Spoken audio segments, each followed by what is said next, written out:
1 hour from right now, if you listen to the show, you know the drill, but it's the mix and match. Tacos, all the great burritos, quesadillas, Mexican pizzas, and really just a fellowship. So if you are one of our repeat visitors here to Social Taco, come and enjoy a beautiful day outside and a nice day inside, plenty to talk about. And if you're a first-time guest, come upstairs to the Taco Terrace.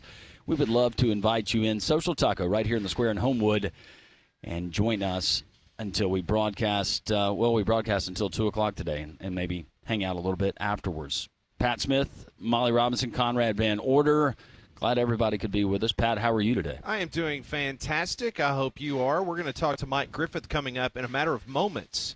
10:05, that is the time in which Mike Griffith will join the show. Typically, he's with us at 10:30. Kirby's done some different things in regards to meeting with players, so he's going to join us at the top of the show here in just a couple of minutes. We'll get his thoughts on what's going on with the Georgia football team as they get ready for Alabama. Next hour, we'll go to Norman, Oklahoma, as they named a freshman quarterback last night. Brent Venables did during his radio show. So we'll talk a little bit about the preview with the Auburn-Oklahoma game. We got championship baseball tonight at Regions Field. Jonathan Nelson will join us at 11:45. And Senator/Coach Tommy Tuberville, he is going to join the show at 1:30. Must Hear Radio. We will talk to the good senator from the state of Alabama, not only about his career as the Auburn head football coach, but what he's up to these days up in Washington, D.C. A little bit going on. Just a little bit. Especially right now and everything coming up. But he is always more than willing. He has his weekly address that he has with the media and the exchange, and he is more than willing to talk college football. So we'll certainly bend his ear on two teams that he knows very, very well from his time there on the plains of Auburn. Might even ask him, hey, Coach, did you ever do a coach's show and say something that you regret?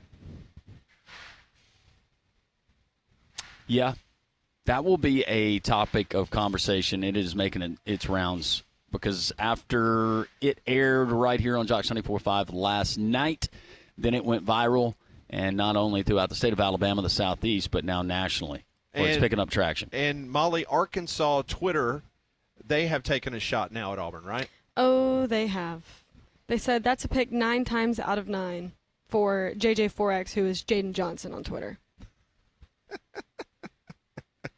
Do we want to get into this later and play the audio, or do you guys want to? Because there's a lot here. We'll wait till after mine. Okay. I don't think that comment, maybe didn't care about truths, talking about truths and being honest, and sometimes the truth hurts. I think that the truth really hurt and might continue to hurt him because this is not going to go away, and people are going to continually remind him about those comments that he made last night. Yeah, those are and it wasn't like a slip of the tongue, in my opinion. No. I mean, this was calculated. Mm-hmm. I mean, he was trying to get the message across.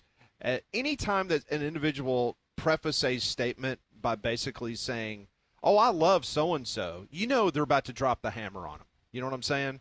And that's exactly what he did with Sam Pittman. If I'm Sam Pittman, I'm pretty pissed off today. If I'm Sam Pittman, I don't care. Well, I don't care, but you just don't do that to another coach. No, you don't. And I had coaches that were texting me last night that had just got out of practice and saying, did he really say this?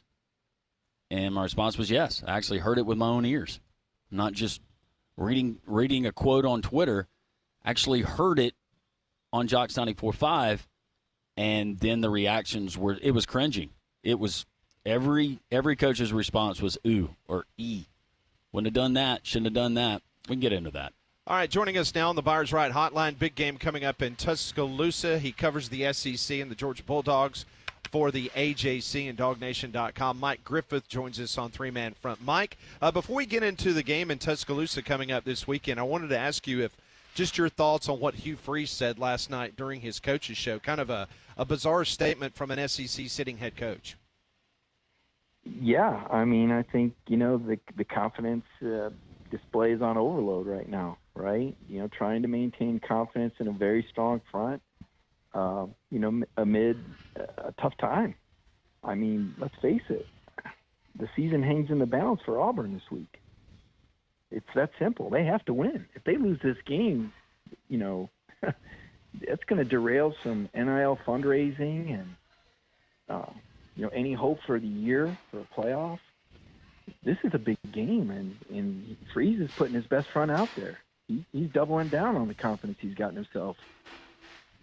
Well, and Mike, we know the recruiting game, and it's not like every single player you can spin it two ways. You can say, well, look, we're still trying to develop, and you can come in and you can help us immediately. But some of these guys, some of these big dogs, big-time recruits, they want to go and play for a winner. And if you're selling them on this program continuing to evolve and get better, and they saw what they saw either against Cal or what they saw this past weekend, that's really hard when you're not actually taking the concept that you're selling and putting it into action on the field. Yeah, it's been a long time since we've seen Auburn and Florida State both down like this at the same time. And you think about that in terms of the region and the talent that you've got between those two universities in the state of Alabama and that corner of Georgia and the Panhandle. Wow, for the days of regional recruiting, right? So, yeah, Auburn's got to find a fix, and they've got to be able to get that program image arrow pointed up again. There was a time when you said Auburn football, and, that meant a lot. Now you're not really sure what it means from week to week. Mike, let's talk about the big game in Tuscaloosa coming up. Both Alabama and Georgia, they had the week off to kind of rest and try to get some injured guys back. What is the current injury status for some of the guys that I know Kirby touched on yesterday in regards to hopefully getting them back against Alabama? Well, the offensive lineman, Tate Ratledge, he's going to be out. He had tightrope surgery, so he's going to be out, maybe till the Florida game, I think is maybe a target that I've heard. Warren Brinson's one of the starting defensive tackles. He'll be back in. The big guy is Michael Williams. I mean, this is the star. I mean, this guy is the hammer coming off the edge, and he hurt his ankle against Clemson, and, the reports on him have been kind of mum. He's running off to the side and hopeful to get him back, and you don't really know what that means. I guarantee you that Alabama has a plan with or without him for Georgia. Mike Griffith, DogNation.com. He covers the SEC, also part of the AGC, joining us here on Three Man Front. All of our guests join us on the Buyers Right Hotline. No, we have a snapshot, but we've seen this Georgia team against Clemson. We've seen this Georgia team against Kentucky. Right now, Mike, what would you say the strength of that Georgia offense is? Run game. Trevor Etienne. He's dynamic. He gives them a home run hitter. He's tough. He's shown he can put the team on his shoulders. Pretty good offensive line. Even with Tate Ratledge out, they got another guy ready, Micah Morris, another former five-star. It's 2 or 3 years in. It's been marinating there. So that's going to be – and that's the first key to the game, right? The Georgia offensive line against the Alabama defensive line, and if Georgia can establish the run. Mike, in regards to this Alabama offense, and you just mentioned some question marks injury-wise on this Georgia defensive side of the ball, but what scares Kirby Smart in regards to what this Alabama offense could potentially do to them on Saturday night? You name Ryan Williams? My gosh. Explosive, dynamic. And like Kirby said yesterday, we're not talking about 20 or 25-yard explosive. You're talking about 70, 80, 90-yard explosive, with Milroe back there. I mean, that guy's got a cannon. We know how elusive he is. He carried the ball twice to run the clock out on Georgia last year with the game on the line. I mean, everybody talks about the fourth down throw and whether it was controversial or not. But how about that 30-yard run? There's nothing controversial about that. How about picking up 9 yards on 2nd and 8 on the next series so they could run the clock out? Milroe won that game last year. There's no question what's on Kirby Smart's mind. Like he said, there's scheduled plays where he makes the plays he's supposed to make, and then the play breaks down, and he's even more dangerous. So I'd say Kirby's got plenty on his mind. Mike, and going back to what you said about Ryan Williams, and he has been sensational as a freshman so far in his young college career. But when you look at Alabama's skill, you just talked about Jalen Milroe, but I'm talking more about the wide receivers and the running backs. Do you think this Alabama team is more talented than the one that Georgia faced last season? Oh, that's interesting. I think your quarterback's more comfortable at this stage of the season, for sure, with the person calling the plays and the confidence they have in them. Wow, that's tough because you lost some veterans too that were pretty good. I'd say right now they're playing as well as them. I mean, they're fresh. It's the beginning of the year. There's a new offense. There's an offensive guru at the trigger that's talking about making Kirby Smart defenses freeze and flinch. I mean, those are fighting words, I mean, Coach DeBoer is confident, and he loves his football team. And that was very apparent in his press conference yesterday. So there's so many elements to this game. And, Kalen DeBoer is certainly this is going to be, his early stamp on the program, right? I mean, okay, he's won the games he's supposed to win so far, all right. But does he beat Georgia? So there's a lot riding on this one. All right, so if you were to line it up, and I'm sure you will do this at dognation.com at the AJC, in which you rank the position groups, you're going to give the green check mark to which position group in this battle between Georgia and Alabama. Is there one position group, in your opinion, that Georgia is just overwhelmingly better than Alabama, and is there one that Alabama is overwhelmingly better than Georgia? Boy, that's tough. I hadn't done it, so let's go down the line, right? So special teams, I think Georgia's better, but I don't know I think Georgia has the best special teams unit in the country. I don't know what Alabama's have done so far. I haven't watched that too closely. I'm not ready to say overwhelmingly. Quarterback, you can make an argument for each guy. One guy's got Ryan Williams to throw to, the other doesn't. Wide receivers, I think I would give Alabama an edge. I don't know if I'd say overwhelmingly. Georgia's consistent, not dynamic. Offensive line, maybe a wash at this point. Defensive line, depends on Michael Williams if he plays. Linebackers, secondary, talent, but some unproven spots.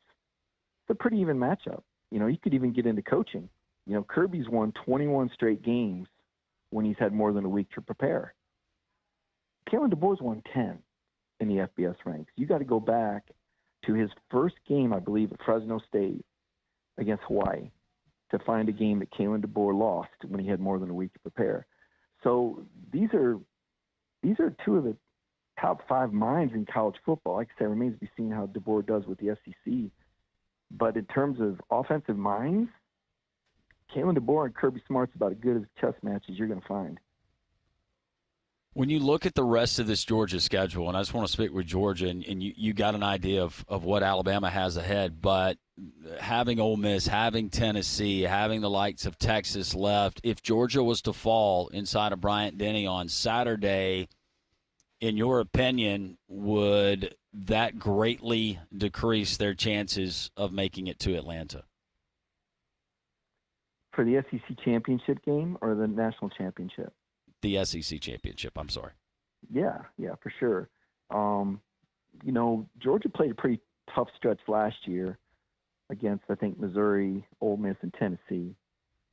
It's kind of business as usual for Georgia now. The schedule has not been favorable for them of late. They know how to manage it. The way the program's structured, the discipline, the way Alabama used to be under Saban, they're built for this. It decreases their chances, but, these guys got to bring their lunch pail to work every day. Like I said, it's a lot like what Coach Saban built at Alabama. I'm not sure. It seems like I've heard the term looser and freer over there. I guess I'd say it remains to be seen if that means better. Finally, Mike, just want to get your thoughts on how do you see this game playing out. This is going to be a hard-fought defensive battle.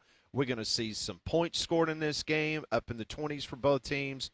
Just your overall impressions on what kind of game we're going to get Saturday night. No, I think you just nailed it. Up in the 20s for both teams. I think we've seen this game before. It really hasn't been that different from year to year. I think, 2020, I think back to Stetson Bennett's third start, might have been his first road start. They're beating an eventual national champion 24-20 at half in Bryant-Denny Stadium. COVID year, so I don't know how many of those fans or listening were there. I think what were they limited the attendance to, like 20,000 back then or something? But most of these games have kind of played out the same. And, the interesting thing about them is the way the teams have come back and the back and forth. Alabama's won, 5 out of 6 against Kirby? Yes. But, maybe the 2021 second half of the SEC title game got away from Georgia, just as the fourth quarter got away from Alabama in the national championship game. For the most part, these have been some really evenly played games. Alabama's prevailed, but it wasn't like you're sitting there and, start of the second half knowing who's going to win. That is Mike Griffith. You can follow his work there at the AJC, dognation.com. We welcome you back to the state of Alabama on Saturday night, Mike. I hope you have a wonderful trip. Welcome home, Mike. Yes. Oh, that's great. I'll be looking for the banners and the balloons. Thanks, guys. Absolutely. Thanks, Mike. Talk to you next week. That is Mike Griffith joining us on the Buyers Right Hotline. For all of your insurance, financial, and HR needs, it's Buyers Right Insurance, a Higginbotham partner. Well, if you need a place to watch all of the exciting football action this weekend, including that Alabama and Georgia game, there's no better spot to do it than at Twin Peaks and Hoover. You can also check out their new menu additions while they're there. They have their new wing sauces, the chicken tikka and spicy chili crisp sauces. They also have their new famous flatbreads with the backyard barbecue brisket and chicken tikka flatbreads. And if you can't decide between a delicious quesadilla or a taco at Twin Peaks, grab their quesabria tacos featuring that in-house smoked brisket and birria broth for dipping. Twin Peaks also sponsors our three-man front daily Twitter poll question of the day. And Molly, what is Tuesday's question? Who would you like to see as the celebrity guest picker on Saturday's ESPN Game Day? President Trump, Miss Terry, Nate Oates, or Joe Namath? And right now winning is Miss Terry, which I love. Did you vote Miss Terry? I sure did. You can't put Trump in that situation. You can't? Nah. No. I think it does seem like the 9 delegates are locked up in the state of Alabama, but you go and you pick against Alabama, you might lose some delegates. Something unprecedented that we've never seen. But Georgia is more important to him. It is, absolutely is. That's why he's going to be there tonight, I think, speaking at an event. Yes, it is. Who'd you vote for? Did you vote for Joe Namath, Conrad? I wrote in for Tua. But he unfortunately wasn't an option. No, I picked Miss Terry. I feel like maybe that's a conflict of interest. Is that allowed with Nick Saban being on the show now? But I think everyone. She doesn't have her own opinion. No, not because of It's that. 2024, Conrad. Not because of that. Goodness. Yeah, Molly, right? Shaking my head over here. Shake the head. But my wife's listening. Nah. So too. So 38% say Miss Terry, 34% says President Trump, 22% says Nate Oates, 6.1% says Joe Namath. I want to kiss you. Yeah, I don't think Joe's probably. Me? No. Oh. That was just you remember that, Susie Colbert? I do remember that. That was interesting. Okay, Mike Griffith gets us off to a rip-roaring start. When we come back on Three-Man Front, we'll kind of digest a little bit what he said. He didn't give us a prediction, but he did think that it's going to be a close-knit game up in the 20s for both teams. We'll also play the audio that has got the whole entire state of Arkansas ready to come across the Mississippi River and invade Alabama. We'll play that for you next on Three-Man Front.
It is 10:22, Jocks 94.5. We've already been off to a quick start as we talk to Mike Griffith from DogNation.com, the AJC, talking about the big game in Tuscaloosa. Speaking of big games, for the third Saturday in October, FanDuel has Alabama listed as a 1-point road favorite right now against Tennessee.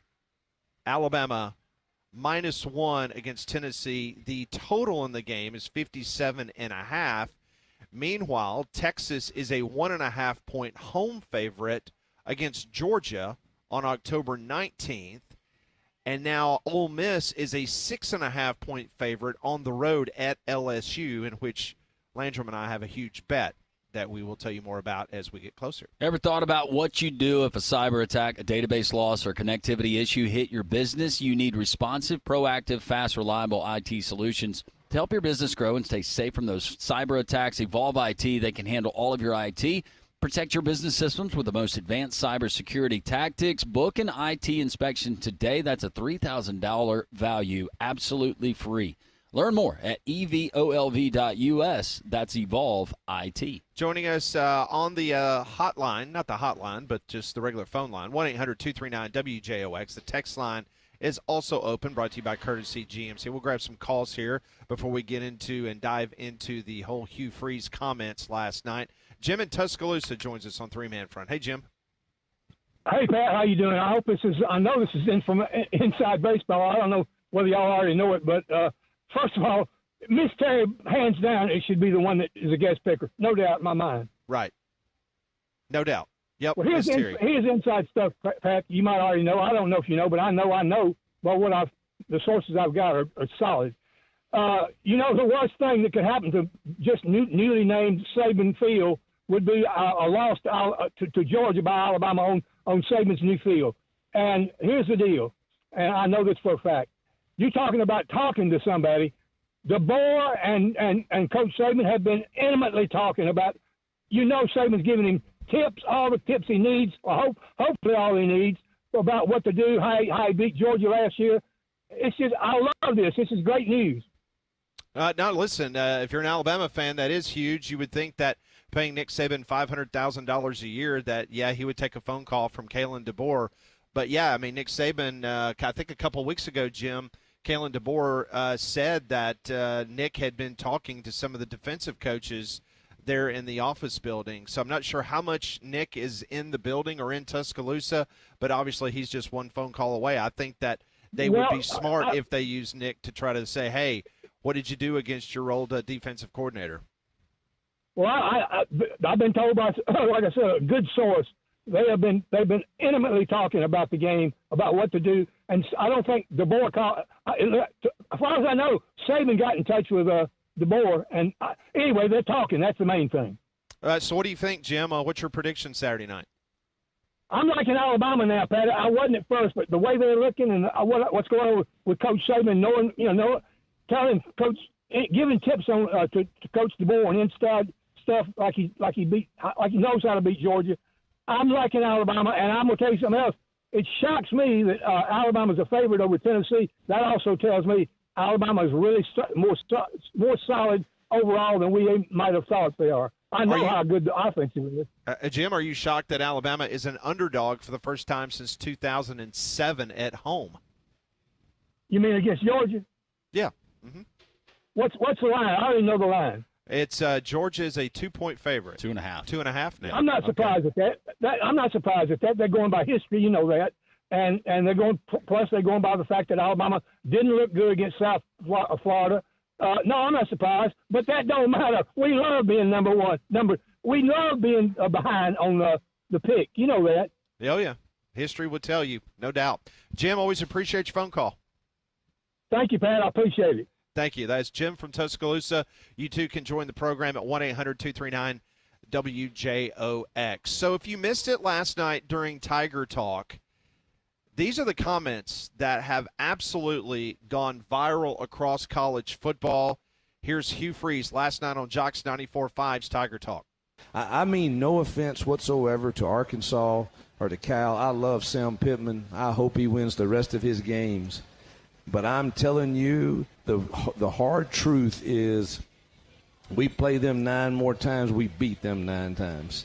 And that's what's hard to take.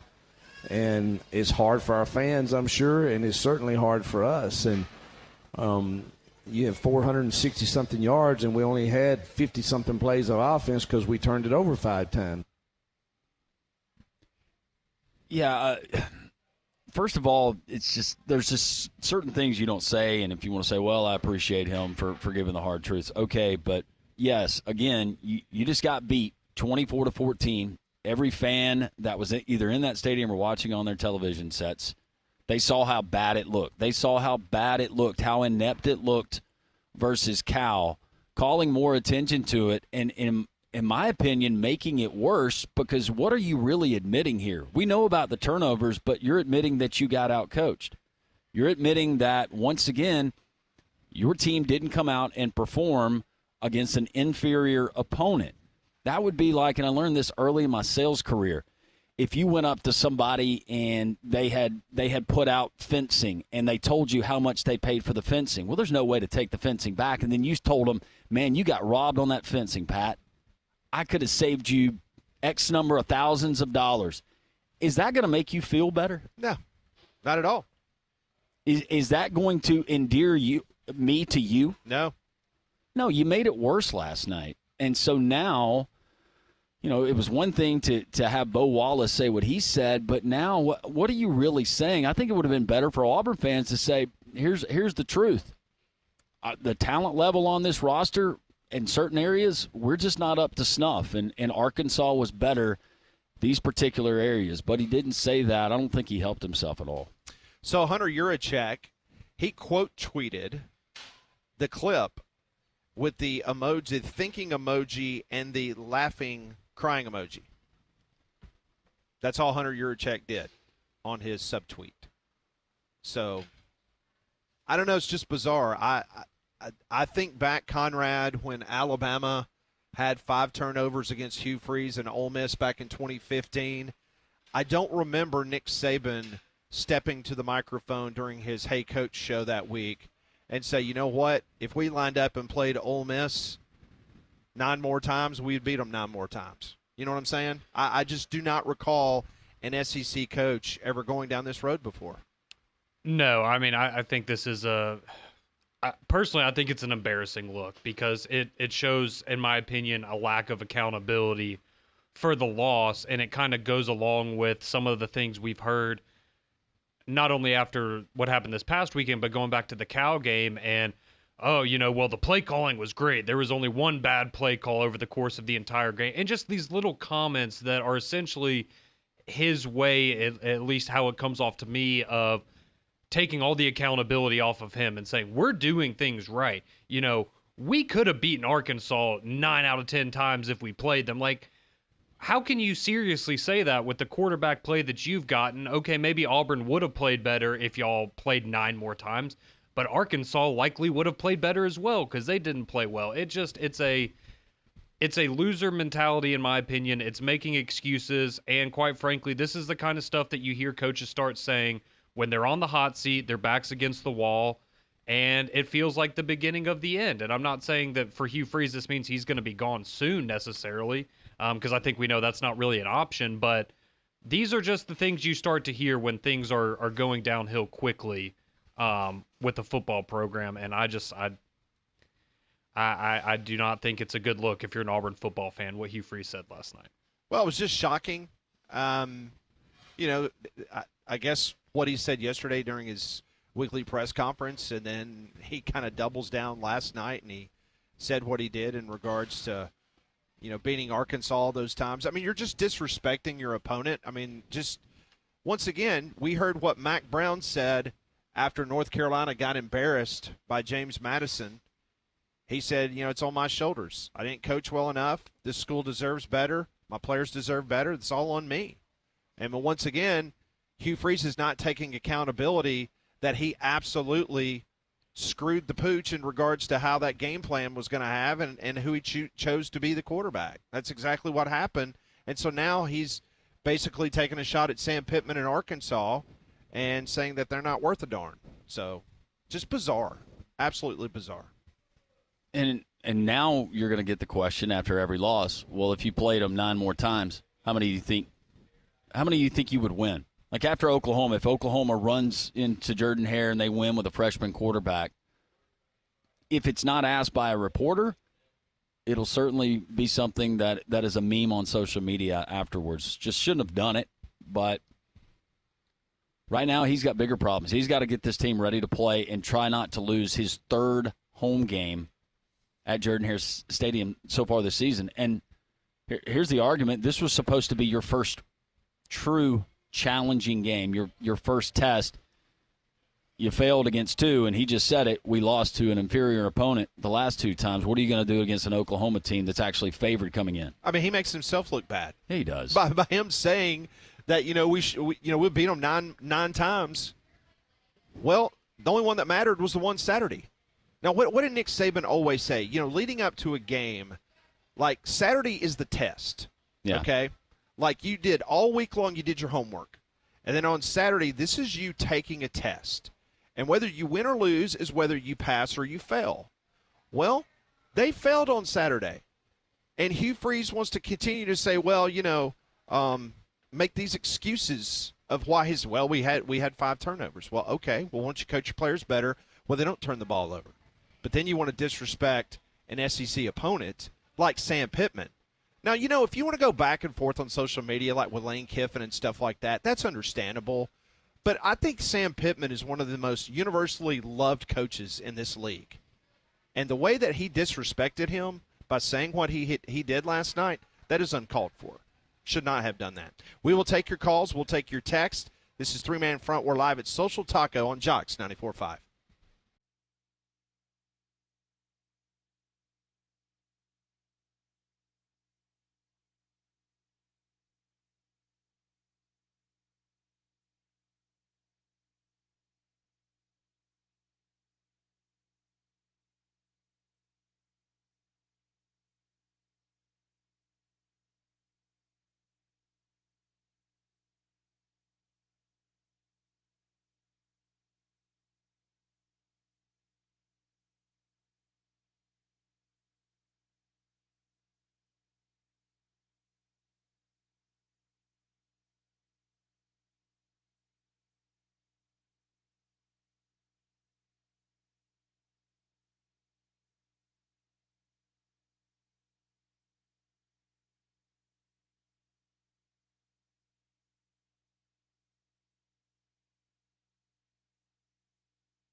Welcome back to Three Man Front. We're live at Social Taco. The doors will open in 23 minutes from now. Come by and see us, have a late lunch, hang out with us until 2 o'clock. You know, you see the warning signs, windows or doors that stick, cracks in the brick or block, leaning or bowing walls in the basement, settling or sinking. How much time before a minor repair becomes serious structural damage to your home? You can't afford to wait. That's why you need to call APS for a free estimate today, 205-951-9717. Wet basements can also lead to issues with your home, from mold and mildew to rot and air quality problems. APS waterproofers can assess your issue and give you a plan that can fix your home today. Foundation problems don't get better with time. They get better when you call APS. 205-951-9717 or visit their website at alabamaprofessional.com. Let's go back to the phones, 1-800-239-WJOX. Larry joins us on Three Man Front. Hey, guys, I always enjoy the show while I'm on the road.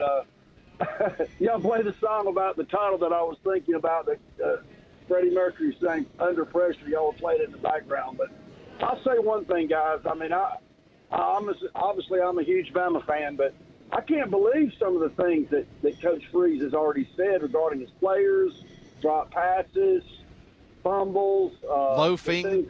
Don't forget about loafing on national television. But I'm just saying this, guys, and I don't know. I'm just asking. I've always been a huge. One of my favorite coaches at Auburn was Pat Dye, and a buddy of mine that went to school at Auburn said that the one thing that Pat Dye regretted, and I've never heard this personally, but I've heard people talk about it, and y'all know what I'm about to say, is when he went for the tie against Syracuse, and then all those Syracuse fans sent him a box of ties, where he should have either just played for the win or lose, but he went for the tie late in that game. That was many years ago. I know y'all remember that game, but oh yeah, the thing about Coach Freeze is, if these guys, they could beat. It's possible they could beat Oklahoma. I'm not saying that again. They could beat Oklahoma. It's possible. Anything's possible if they don't have a ton of turnovers. But my point is simply this: if they have a number of losses, there's no telling what Coach Freeze is going to say in the next 3 or 4 or 5 weeks. But that's all I wanted to say, guys. Enjoy the show. Thanks. Thank you, Larry. When people look back at this season, or they go back, and we're talking, 5 years from now about the career of Hugh Freeze when he was at Auburn, it's going to be wins and losses. Bottom line, nobody remembers, hey, do you remember that game where they threw 5 turnovers? Maybe somebody does. Or do you remember that game? Or, hey, do you remember when they lost to – that inferior team or that inferior team? They're going to look, and they're going to just see L's and W's, and that's it. And that's bottom line, and that's how his career is going to be defined. And right now, if it wasn't already bad enough for Auburn fans through the first, 17 games of his Auburn career, you once again went out there and your team looked like it was halfway prepared. And I know that you work on ball security and you can't go out there and do it. And I realize that there were players that were at fault, but that's every college football team. But ultimately, it has to be the head coach, the leader of that organization, that takes accountability, because it falls on your shoulders to get it fixed and find it out. If it's personnel, if it's scheme, if it's whatever, if it's more, deep thought talks with your team. And whatever it takes to do it, you gotta go back at it and figure out a way to do it. But last night, that was just magnifying. You spill the milk, you clean it up, but don't point to the fact that shouldn't have done it. Back to the phones we go. Chris joins us on Three Man Front. Hey, Chris. Gentleman, lady, how you doing? Hey, Chris. What's up, Chris? I need to be having more smiles, more happiness.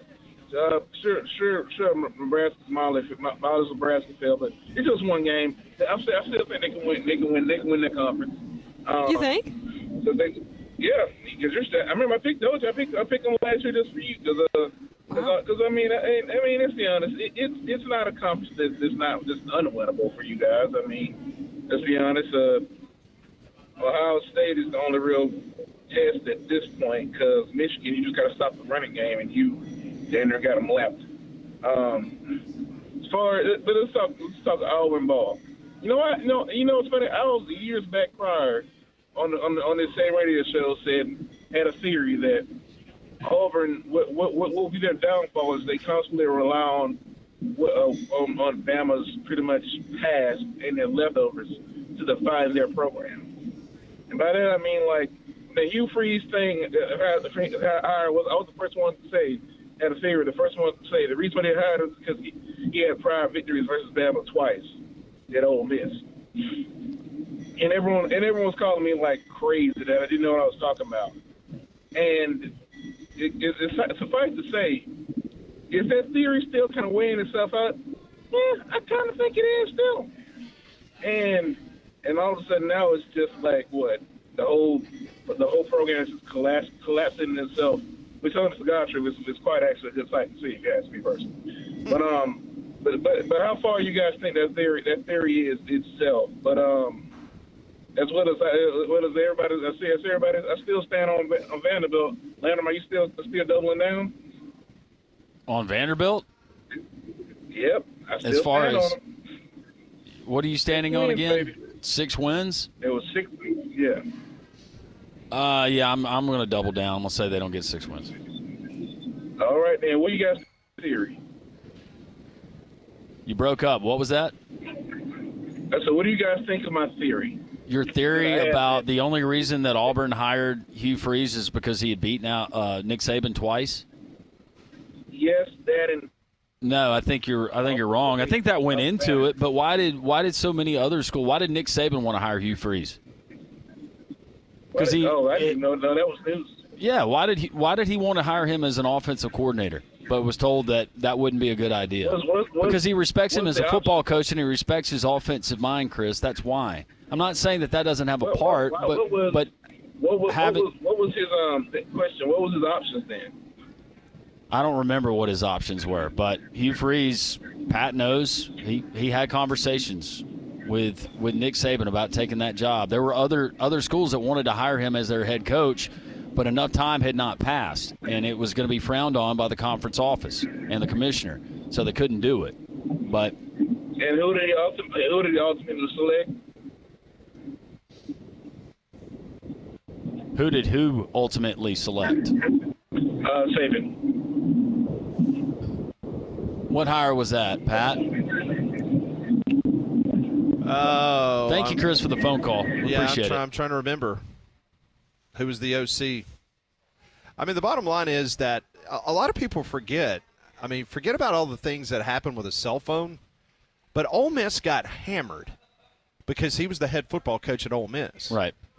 So that was one of the major reasons why there was a conversation about, hey, this is not going to look good if Hugh Freeze comes into this conference. Well, the team's actively still suffering from what happened as a result of what went down on his watch. Because let's just be honest, these indiscretions that happen off the field, that really doesn't keep people from getting jobs in college football. If you're good at your job, you will work again. Unless you're Art Briles.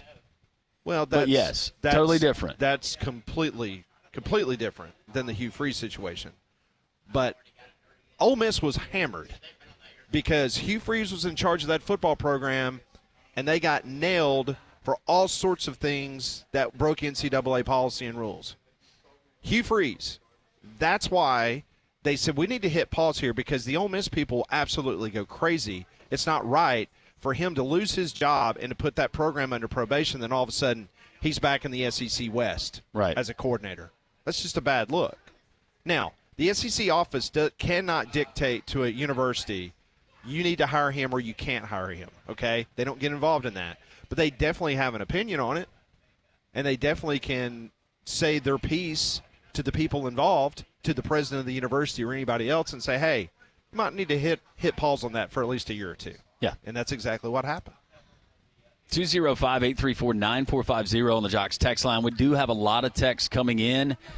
We will get to more of your phone calls, more of your texts. If you want to weigh in on Alabama, Georgia, we talked to Mike Griffith to lead off the show about the showdown there in prime time at Bryant-Denny Stadium this weekend, or you want to talk about Hugh Freeze and his comments last night on his Tiger Talk radio show where he said if they played Arkansas 9 more times, they beat Arkansas 9 more times. 205-834-9450. It's a Taco Tuesday live from Social Taco in Homewood. Come and join us. 3-man front and Jocks 94.5.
It is 10:50, Jocks 94.5. More of your texts are coming in. Your calls, 1-800-239-WJOX. College football is back in Bama Fever.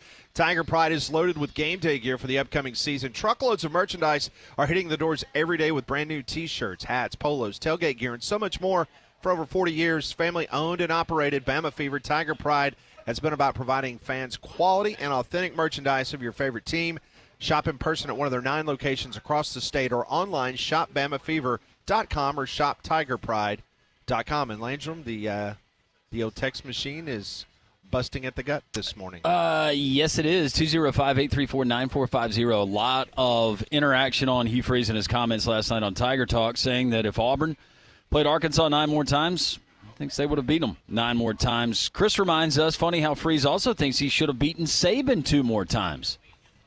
He also could have lost the ones that he won.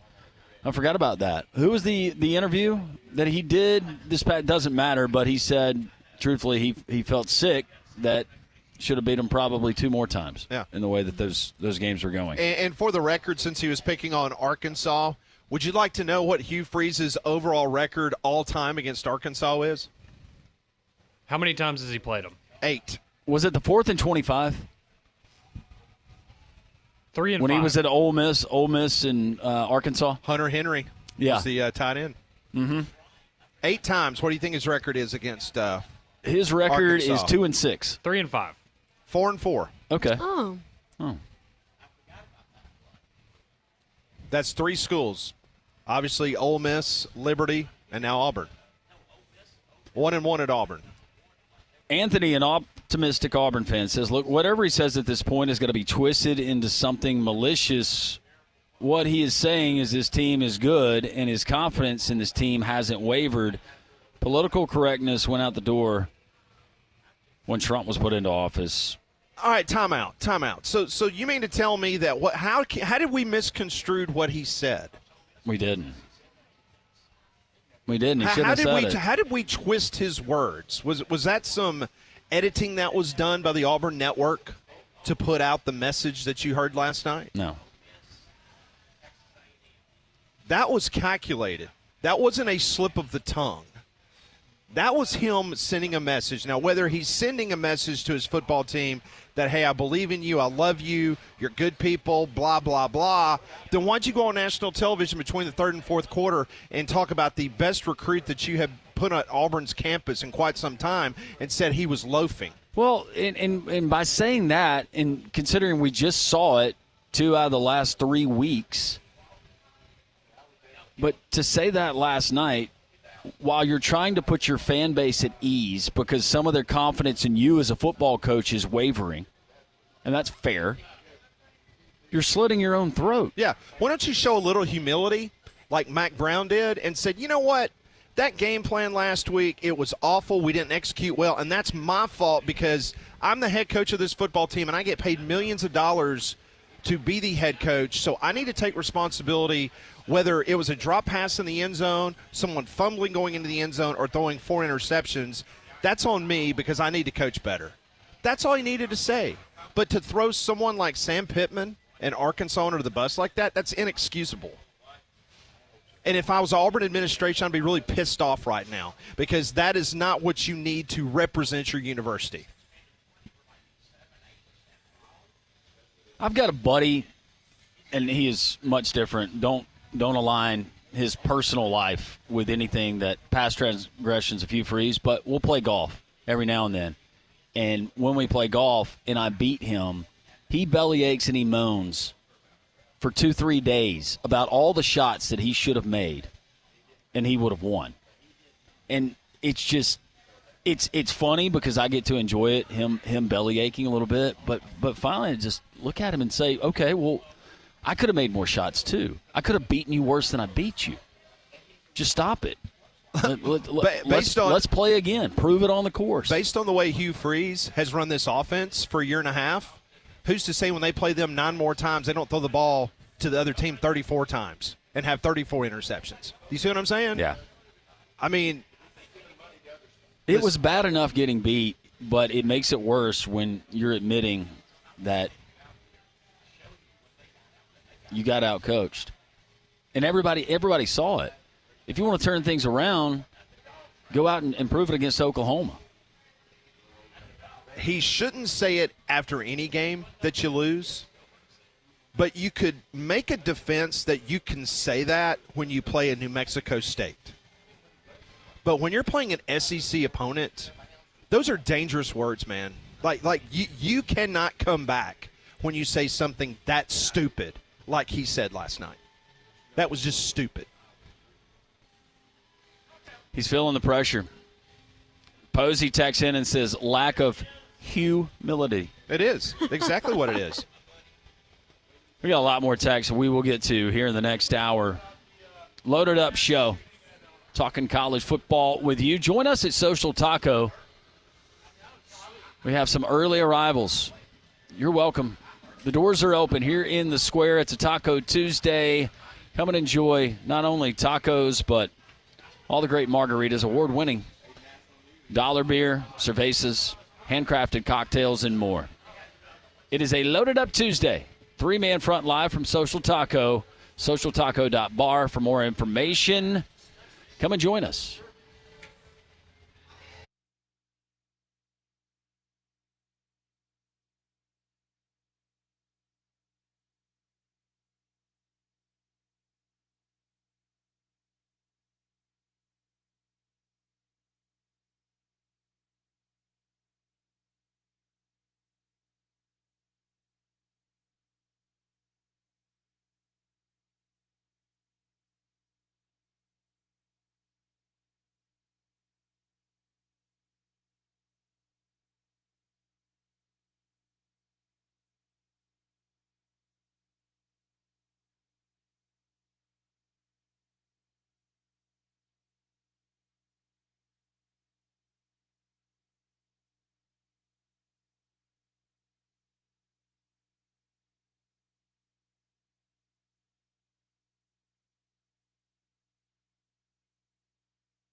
Live from Social Taco here in Homewood, Landrum, Pat, Molly, Conrad anchoring things there for the studio. Jocks 94.5. We have the mayor of our lunch club here in the Taco Terrace, Don, also Pelham Gators here. We got a couple of others. Matthew, he has joined us. You can join us as we broadcast until 2 o'clock, the mix and match combination tacos. It is never too early to turn back one of those ice-cold brews that one of our guests is already taking part in, or you can enjoy one of those award-winning margaritas on the rocks or frozen They're wonderful here at Social Taco, socialtaco.bar for more information. How about our friends at Dobbs Ford this football season? If you want to be driving a beautiful new Ford, you can do it with our friends at Dobbs Ford. Joey and Rachel Goshen, managing partners, wonderful husband and wife team, but it's the entire team there at Dobbs Ford. They're going to make you feel comfortable. You're going to enjoy your buying experience. DobbsFordBirmingham.com. They're going to give you top dollar for your trade. Total transparency, and they'll beat any competitor's price, whether it's an F-150,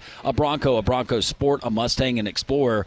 Check it out. You can go there on the lot on Parkway East at Dobbs Ford. Go into the showroom. It's Alabama's largest showroom selection. See and feel the difference at Dobbs Ford, DobbsFordBirmingham.com. And when you do so, tell them Landrum from Three Man Front sent you. So Mike Griffith from the AJC, he joined us right out of the gate, talked about the Georgia-Alabama game coming up Saturday night. Did not give us a prediction, but he kind of laid out which position groups. It's pretty even across the board in his opinion. Thinks this game will be in the high 20s. It will be a very, very close game on Saturday night, so I'm sure he will make a pick online in regards to that towards the end of the week. We also been talking about these comments that was heard last night on Tiger Talk. In case you've missed it, this is the way it sounded when Hugh Freeze stepped to the microphone talking last night on Jocks 94.5's Tiger Talk.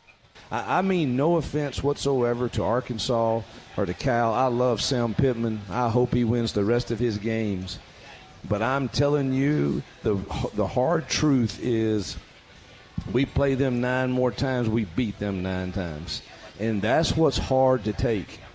And it's hard for our fans, I'm sure, and it's certainly hard for us. And you have 460-something yards, and we only had 50-something plays of offense because we turned it over 5 times. All right, there you go. The text line is open, brought to you by Courtesy GMC, 205-834-9450. If you'd like to get a call in, it's 1-800-239-WJOX. Yeah, TJ says those words are going to come back to bite him in the rear. You can't say things like that and expect a good return. I bet Arkansas remembers those words next year when we play them in Fayetteville. Thank you, TJ. We appreciate that. Brandon texts into the show as my screen has escaped me here. And this is going back to yesterday's show, and I think it was maybe a question that you had asked, Pat. But he said, Landrum, yesterday you said DeBoer was considered one of the few current great coaches. What has he done besides run through a Pac-12 conference once? Well, actually, I said based on the amount of seasons that he's coached, I would consider him a great coach. Playing for a national championship, doing what he did at Washington and taking over a 4-8 program and immediately parlaying that into an 11-2 season, and I think they played in the Alamo Bowl that year. But what he did at Fresno State with a full season, going 9-3, the COVID year, we'll throw that out. They went 3-3, but also winning multiple championships at Sioux Falls.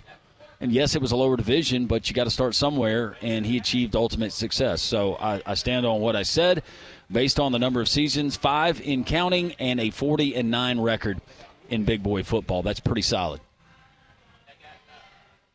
But thank you, Brandon. We appreciate you listening. Lots of repeats here, and this going back to what he said about should have beaten Nick Saban 2 more times than he actually did.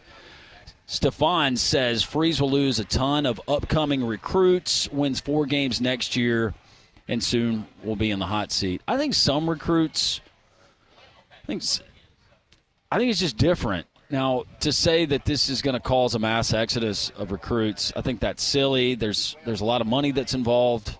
There's relationships that are involved, and some of these kids are even being sold that you can come in and this is why we need you and we need your help immediately. But there will be some guys that are maybe they're on the fence and they haven't that are currently committed to Auburn, or maybe somebody else, and it's, let's just say, Pat, a battle between Auburn and we'll take a team outside of the SEC.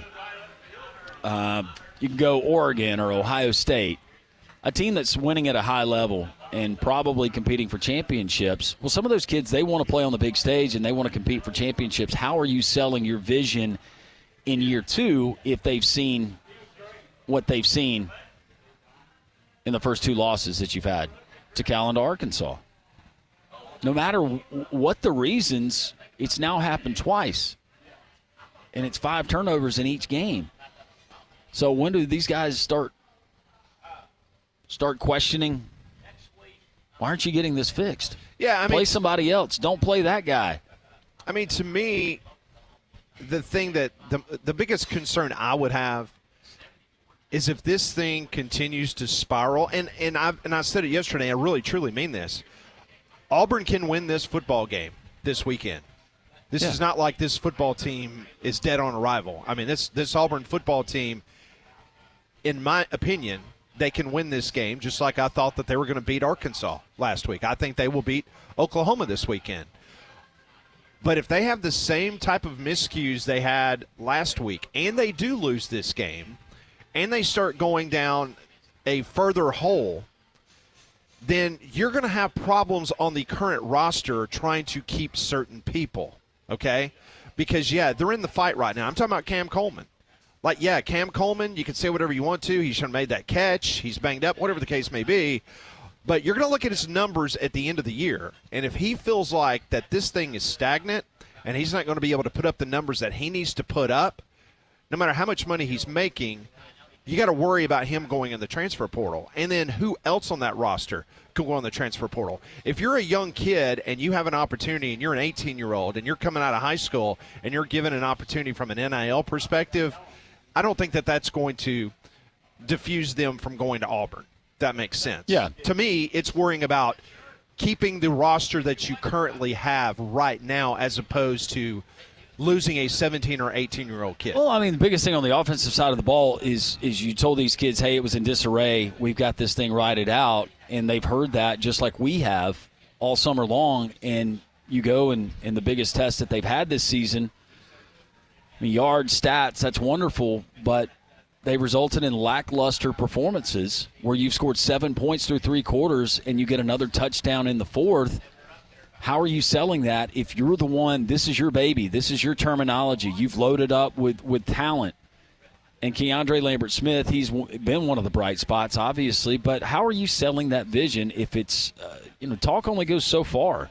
And these recruits and their parents and their dads and their uncles or whoever it is, they can see through some of this stuff.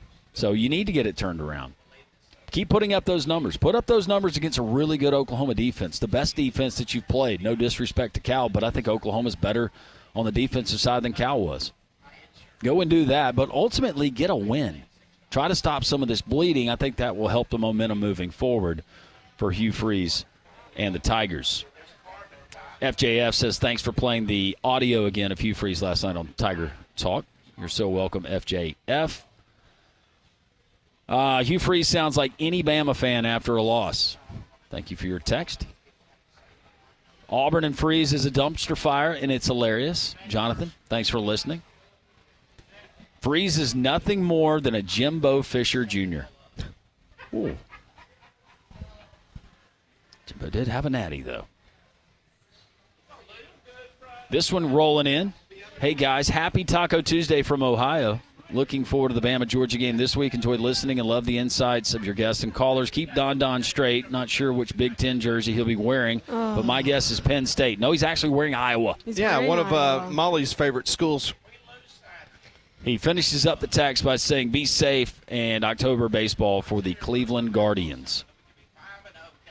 We appreciate it. Molly, would Illinois have been better or worse than Iowa? Honestly, worse. Okay. I can handle Iowa because my brother went there. Illinois, still too soon. Are they dead to you? Not totally. Close. But they're close. Drake asks, guys, is Hugh the most hated coach in the SEC after those comments? Again, hate's a strong word. No, I think it's more, it's not so much anger. Maybe it is from the Arkansas fan base. It's laughter.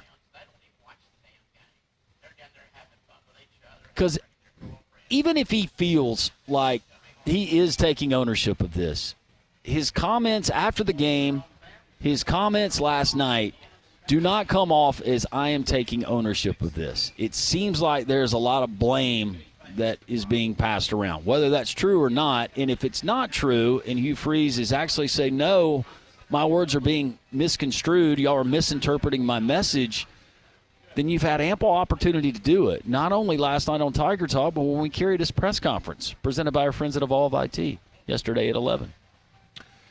Yeah, because yesterday, he basically says we're not changing who we are and what we believe in.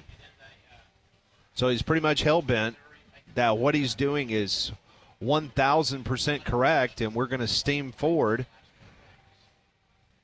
Keep losing and keep passing blame to others, and your relationship with the Auburn fans who haven't soured on you, it could get interesting. I'm not saying Hugh Freeze loses his job after the end of the season. I'm just saying all the momentum that you've built in selling your vision for the program, recruiting, and right now you still have a top, by some accounts, top 6, top 5, definitely top 10 recruiting class. You want to keep that momentum, but ultimately you have to show progress on the field, and we haven't seen that so far. You've beaten an Alabama A&M team that you should have beaten, and you beat a New Mexico team that is terrible on the defensive side of the ball. Let's talk about humility. Let's talk about accountability. This is what humility and accountability sounds like. This is Mack Brown after his team absolutely got embarrassed at home, gave up 53 points in the first half to James Madison. This is Mack Brown after the game. It can only come back to one person, and that's me. I've hired everybody on this staff. I hired everybody that works in this building, and I've signed every player on this team. So, I mean, the people that want to blame me, they should, because I am at fault, 100%. I missed it. We had a great week's practice. I thought we'd win the game. Congratulations to JMU. I should have said that. I think Bob's a really good coach, and they did a great job coaching today, and they did a better job than I did. And that's what it is. I felt bad for our fans and our students that came, for them to have to look at something like that. And again, there's only one place to put it, and that is on me, 100%. I got big shoulders, and I'm embarrassed. I'm embarrassed for our whole program that we would put a product like that on the field. I feel really bad about that. It's just two different individuals and how they deal with losses. And I know that Mac's a little longer in the tooth. I mean, that loss was so bad that Mac decided that he wasn't going to do it anymore, and then he had to have his mind changed, or he made up his own mind. Whatever persuasion he had that he was going to at least finish out the season. But that's a stark contrast, Pat. No doubt about it. No way to dice it. Yeah, I can't say enough about an individual that just takes accountability. I mean, we talked to Bill Clark yesterday on the show, and he talked about how important that was as a head football coach of taking that accountability, because if the coach takes accountability, then the players will see that, and then the players will take the accountability for their errors, and they will want to work harder to make sure that they learn from those mistakes, and they'll go out there and perform the way that they should perform. Well, and not only do his comments come off, whether real or not real, but perception is reality. That's what they tell us. It not only comes off as a lack of humility, but it also kind of screams insecurity. So if we want to talk about truths, I'm telling a truth in how I interpret his comments. And I have nothing personal against Hugh Freeze. Nothing. I don't have a vendetta. I don't have an agenda against Hugh Freeze. I'm just telling you, as someone who's being objective on these airwaves, how it came off to me. Very fair. When it comes to plumbing, always have a pro on standby. That's Iron Mountain Drains and Plumbing, rated A+ by the Better Business Bureau. They're family-owned and operated. They handle everything from faucet repairs, water heater maintenance, commercial plumbing, sewer line repairs, and so much more. One call does it all. Iron Mountain Drains and Plumbing, 205-516-4927. Or go to their website, ironmountainworld.com, for a free quote. Big or small, Iron Mountain Drains and Plumbing does it all. ironmountainworld.com, 205-516-4927. Gringo has showed up, and he is wearing his Auburn orange golf shirt. So apparently Hugh Freeze's comments last night did not dissuade him from wearing his colors. You can join us as we're live here at Social Taco. The doors are open. We're up here in the Taco Terrace, the Mix and Match Tacos, and all the wonderful things that they have. If you want to peruse the menu before you get in here, go to socialtaco.bar for more information, Pat. More three-man front, your calls, your texts. This is live from Social Taco here on Jocks 94.5.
It is 11:19, Jocks 94.5. We're live at Social Taco. We'll be here until 2 o'clock. Doors open up 20 minutes ago. Already a nice crowd gathering here on the Taco Terrace. Come by and see us. We'll be here until 2 o'clock. Well, as we head further into the football season, you know that changes in the weather are coming, so you need to protect your HVAC system with a checkup from a trained comfort specialist. So when the cold weather hits, you'll have peace of mind that you're protected by America's most reliable and trusted HVAC brand.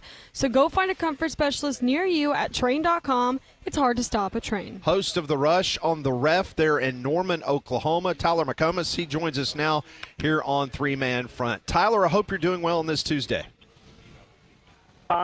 Well, I'm doing all right. The fan base around here is not after Saturday, but that's to be expected after you lose at home like you did to Tennessee in prime time. All right, so before we talk about that game and then look forward to the Auburn game, just take us through the week because the excitement level was probably through the roof. Just take us through the week in regards to the fandom, in regards to getting ready for their first ever SEC conference game. Yeah, it was a build-up that, frankly, I think I've seen around here maybe a handful of times in my entire life, and that's because that you're used to the build-up being, all right, well, you play Iowa State at 11 a.m. this week. All right, you play Baylor at home at 11 a.m. this week. Hey, West Virginia is going to come to town. It's not a big game, but it's 11 a.m. game this week. So it's been one of the few home games where you are national prime time. You had College game day. Heupel's back. I mean, everything surrounding this game. I mean, we're talking about this is the biggest build-up to a game since Nebraska was number one coming to town way back in the year 2000. And it lived up to all of that hype and the build-up and everything. You could feel it on Wednesday around here when Tennessee fans started showing up. I haven't seen the Campus Corner area like that my entire life. The atmosphere, even with the loss, was incredible. It was everything that it was cracked up to be for the first SEC game, and it's exciting to think that maybe that can be more of a consistent or a routine thing around here other than what you've been used to playing for home games for about the past decade plus. And, Tyler, I realize that the expectations of that Oklahoma fan base, they expect to win, especially in Norman in a primetime game on a Saturday night. But based on what the defense did, and we knew that the defense of Brent Venables was going to put on the field, it was going to be salty, but more than impressed of how they limited Tennessee, especially on the scoreboard, but some of the things that they did. But I'm guessing with the Sooner faithful, maybe it just magnified maybe some of the ineptness that they have on the offensive side of the ball right now. Yeah, I mean, it's like we spent all day yesterday. Well, not all day yesterday, but we spent a portion of the day saying, wow, that was a special defensive performance. In fact, I was trying to go back and think of the last time I was as impressed with an OU defensive performance, like against a Power 4 team, right? Like that I walked out of a game saying, man, that was the best defensive performance since this game. And I made it back to the game in Columbus, Ohio, where OU beat Ohio State in 2017, maybe the previous time they had played Tennessee in 2015. So we're talking about right around a decade. And maybe that performance against that Tennessee offense was even more impressive than those other two games. Like I think that you can make an argument that in a big game, that was the best defensive performance by an OU defense in over a decade, and you still got beat, and you still got beat by double digits, and you were lucky to only get beat by 10. So I think the frustration is, well, yeah, the defense played great, but that makes it even more frustrating that your offense was so bad, it was so inept, that you completely wasted a special defensive performance because, guys, they held Tennessee to 345 yards in that game. Now, I know Tennessee fans will tell you that they really pulled back in the second half, and I do think some of that is fair, but I would bet that there may not be another game this year where Tennessee only has 345 total yards of offense. And that's me knowing they still got to play Alabama and Georgia at some point this year. OU could have the best defensive performance against one of the most explosive offenses in college football, and you still did nothing with it because your offense is so bad, it's inept, it's a net negative. I mean, guys, the defense gave them the ball at the 5-yard line. At the 5-yard line, punch it in, it's a tie game, and maybe that game ends up going the other way, who knows? But instead you gave it back to him on the very next play. You turned Nico over twice in that game in the first half, and you gave Tennessee the ball back on the very next play. It just wasn't good enough. All right, so let's talk about the quarterback situation. Auburn's got their own quarterback problems, but let's talk about what happened in that game against Tennessee, because five-star quarterback Jackson Arnold, he is benched. Michael Hawkins, the freshman, he comes in, the 6'1", 196-pounder. He's already been named the starter for this week. Tell us about what Hawkins brings to the table as opposed to what Arnold did as starting quarterback. I would say a little bit more of a dual threat at quarterback with Hawkins, a little bit faster, a little bit more athletic. Jackson Arnold could move and do some things. I mean, heck, he was your leading rusher on the team, actually, going into last week's game against Tennessee, and he still may be for the entire team. But probably a little bit more athletic and a guy that I think can make faster decisions, and that's extremely critical because I think Jackson Arnold has the arm talent and, some of the tools that you like as a quarterback, but very hesitant in terms of decision-making. And I understand that I'm saying this based on, a game that Tennessee really controlled and only seeing a half of football from Michael Hawkins. But he seems like he has the confidence right now. He definitely has that dual threat ability. I would probably tell Auburn fans and just fans around the SEC they're going to watch this game that the quarterback run game is going to be heavily a factor for the OU offense this week. I mean, he really looked the part in the spring. He looked the part in the training camp. There were some even reports that he looked like OU's best quarterback at times throughout the offseason. So this is your hope to get everything fixed. Now, all of your hope is on a young quarterback with a bad offensive line, shaky play at wide receiver, and inconsistent play at tight end and running back. So the situation around him isn't necessarily there for him to succeed, but you cannot deny the spark that he gave the offense last week in both the run game and the pass game. To me, Brent Venables had no choice. He had to move forward with Michael Hawkins, and clearly that's what they're going to do. Well, what was the expectation, Tyler, for this Oklahoma offense coming into the season? Because you knew that you had a guy that was young in Jackson Arnold, and he's got all kinds of talent. Now, has it played out that way so far against good competition? No, and you have a new starter this week. But what was the real expectation with losing a guy like Dylan Gabriel, with losing Jeff Lebby, and that offensive mindset? Was it high, or would you say that they just thought it would be a little bit further along than it is right now? Yeah, further along. I mean, I think people are definitely upset, but they're also very surprised. And I'm right there. I'm shocked about how bad they are offensively. When yards per play, they're in the 120s or something right now. I think a lot of people, nobody expected them to be the best offense in the SEC or top 3 offense in the SEC. But I thought that I think everyone thought it'd be at least middle of the road, and if you had a middle of the road offense with that defense that you have, you can do some special things. I thought going into the year with the first-year quarterback, and my biggest concern with this team was the offensive line. All right, well, I watched this kid in the Alamo Bowl against a good Arizona team, and he made some mistakes. But he also made some very high-level plays with his arm, and they hit on a lot of big plays. So that's kind of what I expected. I thought, well, he's, as a first-year starter, is going to make some mistakes, but you can live with that because your defense can bail you out in a lot of tough situations. But this offense is going to hit on some big plays down the field because that's what Jackson Arnold is. He's a gunslinger. They got Deion Burke, who's an excellent receiver. They've got Nick Anderson, who's an excellent receiver coming back. Now, they haven't been a big play offense whatsoever, guys. They cannot. They can't hit on a deep ball to save their lives. They're not even trying to at this point. So what my expectations were completely off because I thought that they would be a big play offense, and they can't hit on a big play in the run game and the pass game. It is fair to say that Nick Anderson's played 2 series all year long. Jaden Gibson, who I thought was going to be wide receiver number 3, out for the year before the season started. Jalil Farouk, who was a starter at wide receiver, got hurt on his first reception of the year and broke his foot. So they have been absolutely decimated by injuries on offense. Wide receiver, it's been bad. Offensive line, it's been bad. It's hard to think back to a year where they've suffered more injuries and more devastating injuries on the offensive side than this one. But at the same time, there's no excuse for the poor offensive performance that they're continuing to throw out there. And maybe you can excuse that against a team like Tennessee.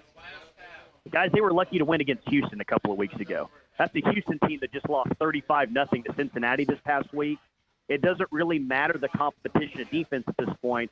This team is really struggling to run the ball, and through 4 games, I don't really know what their identity is or what they're exactly trying to do on offense.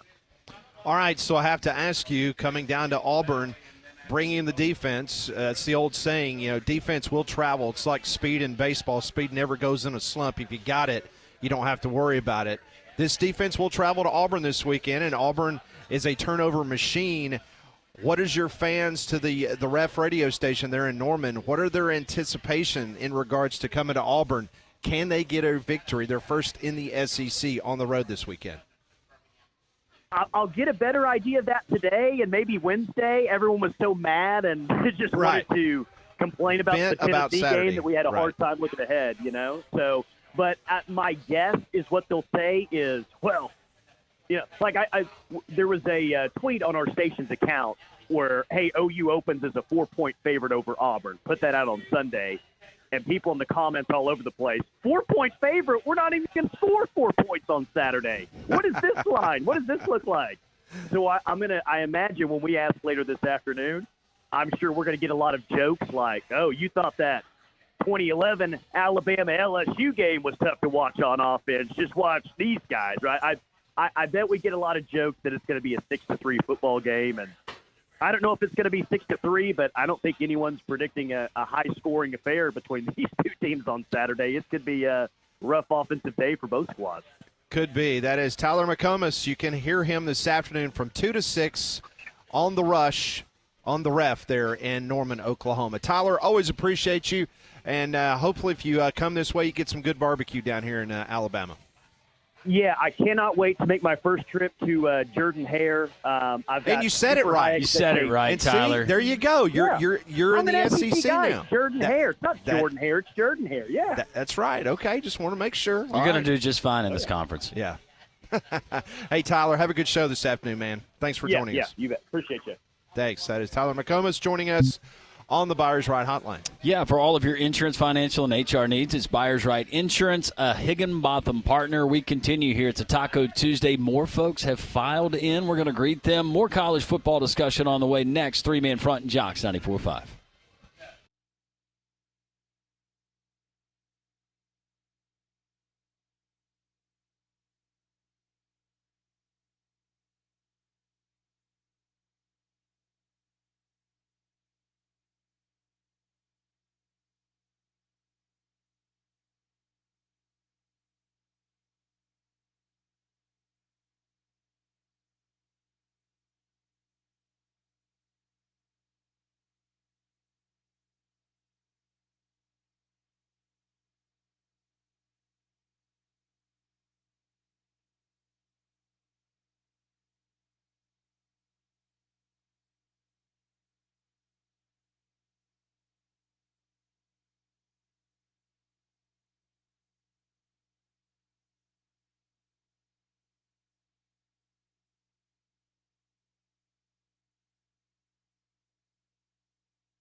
It is 11:34. Jocks 94.5 in the Taco Terrace. You got royalty. Bama Hater has arrived. Bama Hater's, not only does he have his chain, he's got multiple U-bling on. Wouldn't you? I mean, right now, Miami's playing great football. Oh, they're rolling. Good football. I mean, we knew he was a Miami fan. I didn't know he had that at his disposal. He'd been holding that back. They look great. I've never seen that one. I wonder if he just ordered that. You with think the so? newfound success that his football program That looks nice. is enjoying. So Brent Venables, he is having his weekly press conference right now. It's interesting because he had his coach's show last night, and he's doing his weekly presser today. And he just said about the quarterback change they had against Tennessee. He says it just didn't feel like we were making good decisions within the scheme. Certainly, there were lots of issues, for lack of a better word. So that's why he was given the reason why they changed the quarterback position, that you will get a true freshman at quarterback this weekend at Jordan-Hare. Did he make a comment that if they played Tennessee 9 more times, how many times that he thinks that they would beat them? Now, I think Venables is pretty smart to know that that probably would not be the case if they played Tennessee 9 more times. Yeah. So I think he took the high road there. Well, from daily exercisers and youth athletes to elite professionals, UAB Sports and Exercise Medicine treats everyone with the same level of exceptional care with board-certified professionals, state-of-the-art imaging, and injury prevention programs. Our comprehensive team is here to keep you in the game. Visit uabmedicine.org/sports. You can call 205-930-8339 to make an appointment. UAB Sports and Exercise Medicine. Knowledge, moving medicine forward. So we just talked to Tyler McComas, and it didn't sound like to me that there was a lot of positive vibes coming out of Norman, Oklahoma before they head east. No, it didn't. Sounded like the offense has trouble doing a lot of things. I almost intercepted him there when he said that it's almost like taking deep shots and hitting on big plays. Well, I wanted to tell him, Tyler, if there was ever an opportunity, it might be this weekend, because we saw one last week, and inexplicably, I don't know. Keontae Scott, that's a guy who moved to the outside. I think a lot of Auburn fans have been underwhelmed, if we're going to call out somebody, underwhelmed with his play so far this year. All right, so more Brent Venables, Molly. He's talking about the quarterback situation there at OU. Yeah, he said maybe this will give us a better chance moving forward. We believe in Mike, and I made that announcement for a lot of reasons. We have to get better. Sometimes change is good. And about Jackson, he said he's going to have an amazing future and is going to play this game for a long time. All of that will work out in itself in due time. So that is Brent Venables. It's his weekly press conference. He had his coach's show last night where he announced that they would be changing quarterbacks for the Auburn game. And you said that point spread is currently what, Landrum? 1.5, Oklahoma. Okay. Okay. Wow. All righty. That escalated quickly. More from Brent Venables, Molly. Yeah, he said we have plenty of opportunity. We went blow for blow with Tennessee. I felt in some ways encouraged because it was a strong test. Although we fell short, and this is a result-driven profession, but no doubt we gave ourselves a chance to not only compete but win. Okay.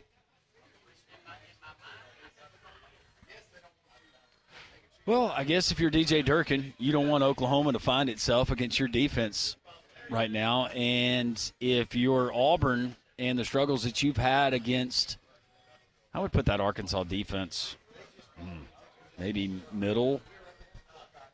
Man, They're solid. Yeah. They're not a bad defense. No, they're not a bad defense. I wouldn't put them right there at the top in the SEC based on what we've seen so far this season. That Cal defense, they're pretty salty. They're good. That's what Justin Wilcox does. But if Auburn was having trouble, and you know what, maybe if Auburn can eliminate the mistakes and they can put up the kind of yards they've been putting up, or if you can maybe match what Tennessee was able to do there in Norman, or maybe have over 400 yards, you like the chances. But where is Auburn going to be able to find that success? Is it going to be throwing the ball, or is it going to be trying to give it to Jarquez Hunter as much as you possibly can, because that seems like that's the best thing that Auburn has going for it? And you look at this Oklahoma defense, everybody was very impressed with what they were able to do in regards to shutting down Tennessee's high explosive octane offense. But you take a look at this defense for Oklahoma. They have forced 12 turnovers already this season. Auburn has committed 14 turnovers. Matter of fact, the 12 turnovers that the Oklahoma defense has forced, it is tied with San Jose State for the most in the FBS. Meanwhile, there's only one other team in major college football that have committed more turnovers than Auburn, and it's East Carolina.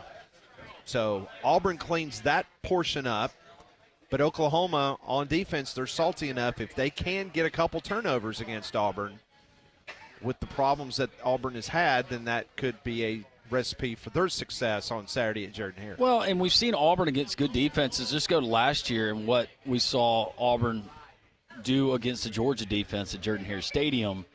You got Peyton Thorne using his legs and using some of those things. I just wonder what the game plan for Hugh Freeze, Derek Nix, and Ken Austin is going to be as they face an Oklahoma defense. And Brent Venables, he's one of the best in the business, one of the best that there's been at dialing things up and taking things that you do well away. This will be a nice chess match. And, again, Auburn, you got to limit the turnovers. I think it starts there, but also what can you do on the ground? You need to feed the guy that you said you had to have before the season started, and it's got to be Jarquez Hunter, and it's got to be more than 12 carries. Yeah. Well, he's currently 6th in the SEC in rushing, and he's 12th all-time in Auburn history in running the football. A couple weeks ago, he had 20 carries, most in his career, averaged almost 6 yards per carry last week against Arkansas. So I would think you're going to get a heavy dose of him. But the play calling's fine, Pat. Well, that's what the current football coach at Auburn says. Proof's in the pudding. And who's calling the plays? He alluded to Derek Nix. Derek calling a good game. But Hugh Freeze looks like he's tuned in. He's talking on the headset. And he's covering his face He's with a covering his laminated mouth play to make card. sure that the opposing side's not seeing what he's saying. And it's neither here nor there. If he speaks for everyone in that offensive brain trust and says, I agree with the plays that we're calling, and there's a lot of good things that we're dialing up, and it's truly just – and I know turnovers has a big part of it, but it's fascinating. But this is one of those games where it sets up and you think, okay, Oklahoma's defense, look at the struggles that Auburn is having on the offensive side of the ball. Look how many turnovers they've forced. Look at Auburn coughing it up. It does seem like this might set up for Auburn playing that game where you don't turn the ball over and you're able to have success, and we all like fools on Sunday. As the seasons change, it's the perfect time to upgrade your vehicle. You can truly rely on the selection of top-rated and dependable vehicles at Courtesy GMC in Trussville. Gives you plenty of options from the Yukon XLs, the Sierra, Canyon, Acadia, Terrain. There's a sports utility truck or crossover for whatever your life calls for.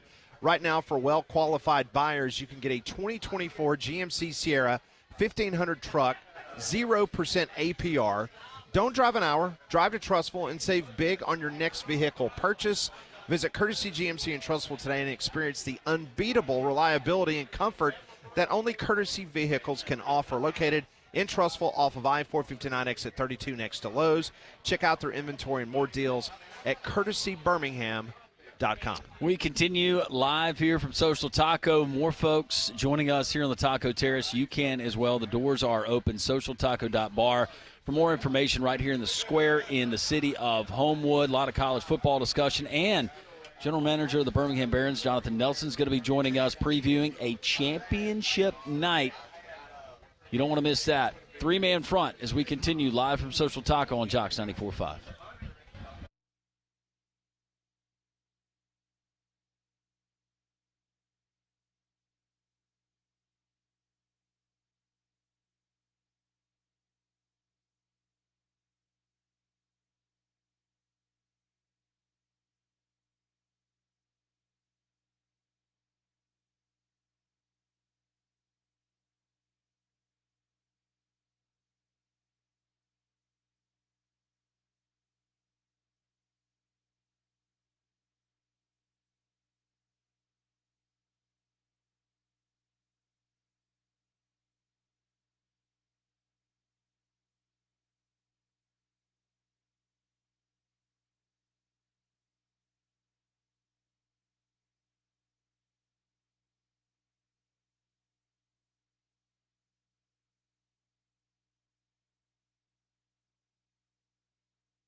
Welcome back. It's the Taco Tuesday edition of Three Man Front. Pat Smith, Molly Robinson, Conrad Van Order, Landrum Roberts with you until 2 o'clock.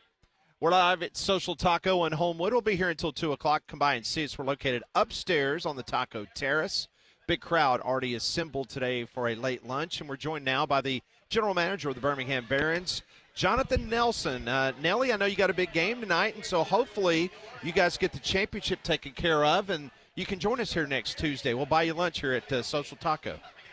Well, I appreciate it. Yeah, absolutely. I mean, obviously, we just ended the regular season, last weekend, and then we won the divisional series, by beating Tennessee and advancing. And we went down to Montgomery on Sunday and beat, the Biscuits, and now take a, 1-0 lead in a best-of-3 series, here at home tonight. Game time is going to be 7 o'clock, and, hopefully we can bring a championship back to Birmingham tonight. It's been quite a fun run. This has been an exciting team, and obviously it's not the same team that we started on opening day yet. At the same time, this has got a lot of characters, a lot of great players, and we're proud of the guys that have come and gone and guys that have excelled at AAA and, of course, the big league level as well this season for us. How gratifying is it, Jonathan, because you mentioned it. So you had a team that was just off the charts, better than anybody in the Southern League the first half by winning the first half championship. And then, of course, things happen during the mid part of the season. It's inevitable. Guys move on to AAA. They move on to the parent club. But then this team is still in a position to get to the playoffs after that first part of the season victory. And then you find yourselves where this team is hungry enough to where they go out, they take care of business against the Smokies, and they look really good on Sunday afternoon down in Montgomery. Yeah, and Montgomery, I mean, they've been an incredible team the entire season. Obviously, you go back to June, we played them at Rickwood on that game celebrating the Negro Leagues, and then, of course, finished that series down in Montgomery, and both teams clinched the division on that same Sunday, the final day of the first half. When Montgomery came here back in August, they swept us in a 6-game series, so they clearly have a really good team, and this series is far from over. But with our team, you're a victim of your success. I've said it so many times, is that, we're just part of the process where players are going to ultimately get to, whether it be AAA or to the big leagues. But you got to give a lot of credit to not only the players that started with us and contributed to helping clinch that playoff spot in the first half, but obviously the ones who were promoted along the way to get to us right now. And our coaching staff has been second to none. Sergio Santos, an aggressive manager who has an incredible feel for the game itself, so aggressive on the pace pass to continue to put pressure on the opposition pitching. And then our pitching coach and the hitting coach, respectively, they've done an incredible job too. So here we are. We're leading 1-0. Hopefully, we'll take care of business tonight, but we certainly have our hands full with Montgomery because they're certainly not going to roll over and everybody go to the off-season starting tomorrow. So hopefully we can take care of business because we don't really want to have to go to an if necessary Game 3 tomorrow. Nelly, I'm going to put you on the spot here, but based on all the seasons, and you've seen championships before, but based on the roster and what you thought going in, where is this team now in playing for a championship and with a win can win a championship tonight versus where maybe you thought they would be initially at the beginning of the season? Well, I mean, we knew we had a talented team, and clearly it was, littered with top prospects when it came to the White Sox, and you've seen that. That's proof that most of them have been promoted to Chicago, despite, the White Sox having a great year. But quite frankly, we've talked amongst ourselves. Not many of us are still remaining from the 2013 season, the last time we won a Southern League championship. But there's so many similarities to what this team is to what that team was. You had a great aggressive manager who was a player's manager, like a Terry Francona we had back in the day. But Julio Vinas was our manager back then, and Santos is just like him. And you had some pieces that were very similar as well. You had number 2, Brooks Baldwin, who had an incredible season for us up until July 3rd, promoted to Chicago, and he's been on with the White Sox ever since. And the guy that took his place, number 2, is Mario Calametti. And he's had an incredible second half with us. So, and similar to that, 2013, you had Marcus Semien, who was number 2, promoted in late July.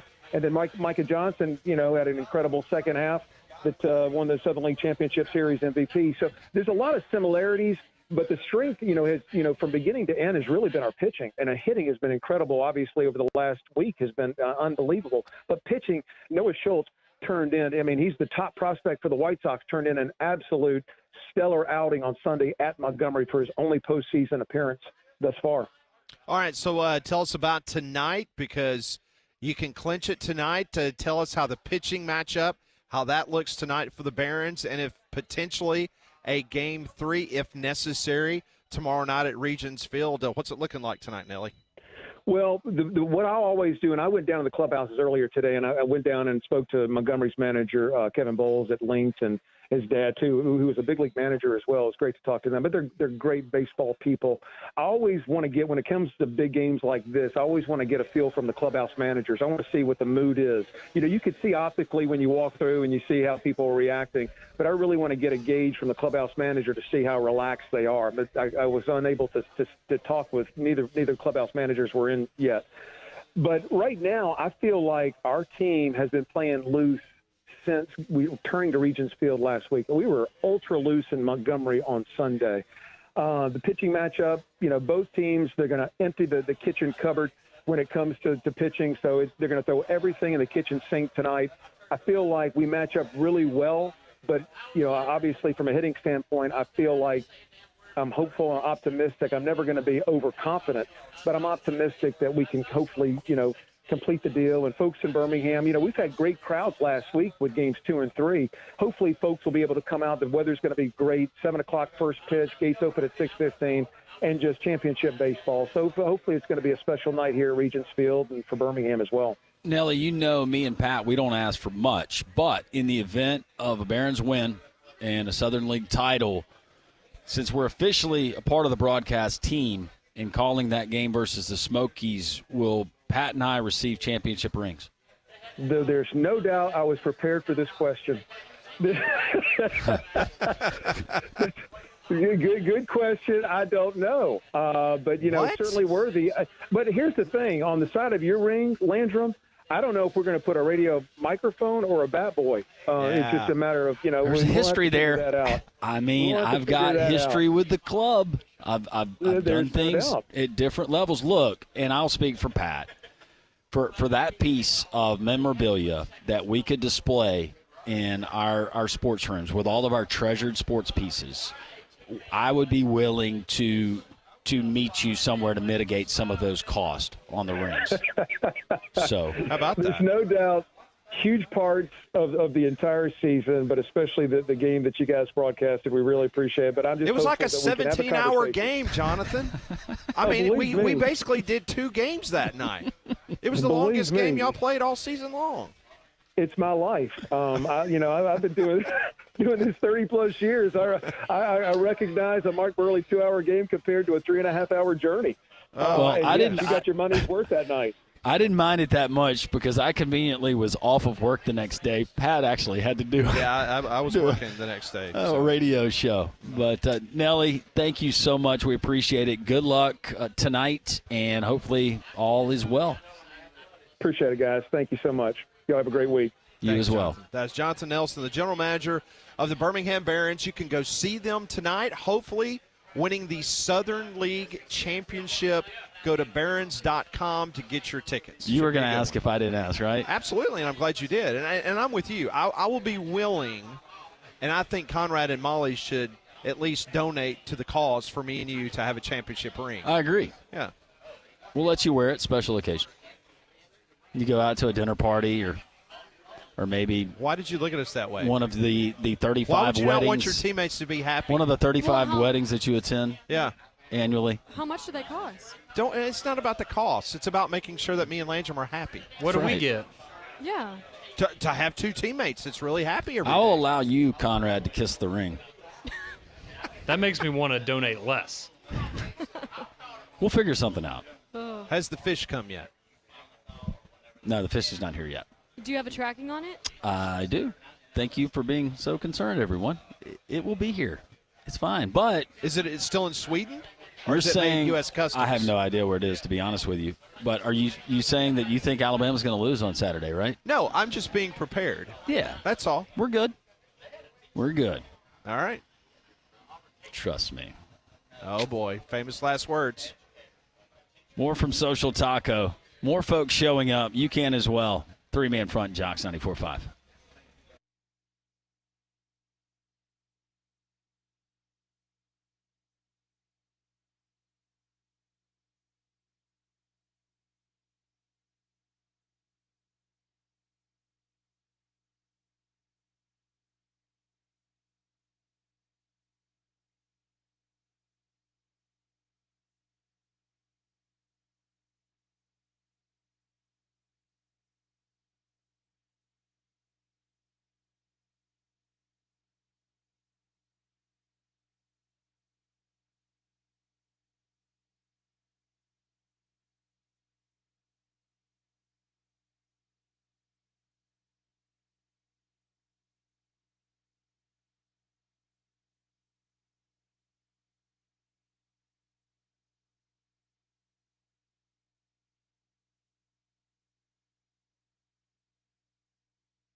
Welcome back in. It's 12 o'clock here on this Tuesday, three-man front. You know that means it's Taco Tuesday. We're in the Taco Terrace up top, and too many of our Great Jocks listeners, too many to name, but we have got a gaggle of wonderful people. FSU Dave just showed up, and everybody, including Bama Hater, a big round of applause because Florida State is no longer winless in college football. Get Bama Hater over here. Get Bama Hater. Bama Hater. Bama Hater. There's just no real seamless way to do that. He was on his phone. Come over here. He's got all of his fans. Come over here. No, come over here. No, Come slide over. There you go. Slide over. There you go. Look at the bling. Look at the bling. This is a real treat. Second time that he has joined us here. And for those watching on live YouTube, on you can see Bama Hater live in the flesh on YouTube. Good morning, everybody. Good morning. How are you? Man, I'm great. You got some new bling, I see. Yeah, which one's new?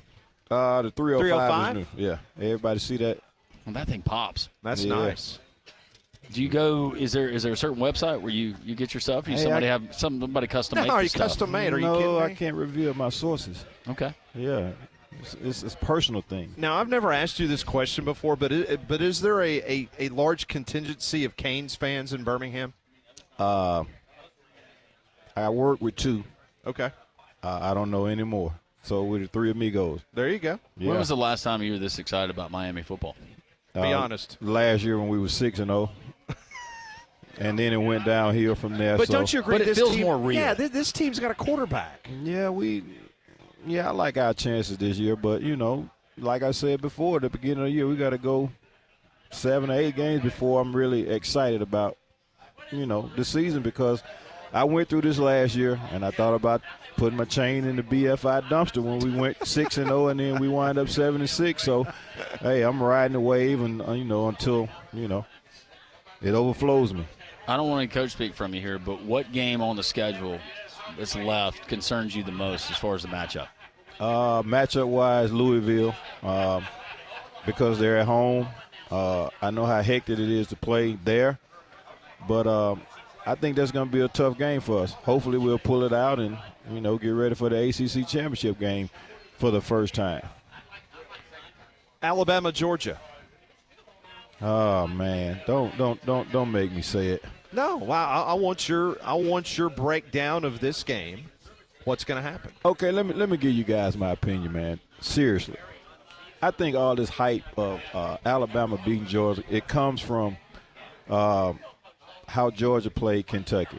Kentucky is another SEC school, but you can't base the upcoming game on that game, because Alabama, they struggled a little bit with South Florida as well. So, it's going to be that grinded out, my D-line is better than your O-line and vice versa. It's going to be a dog fight.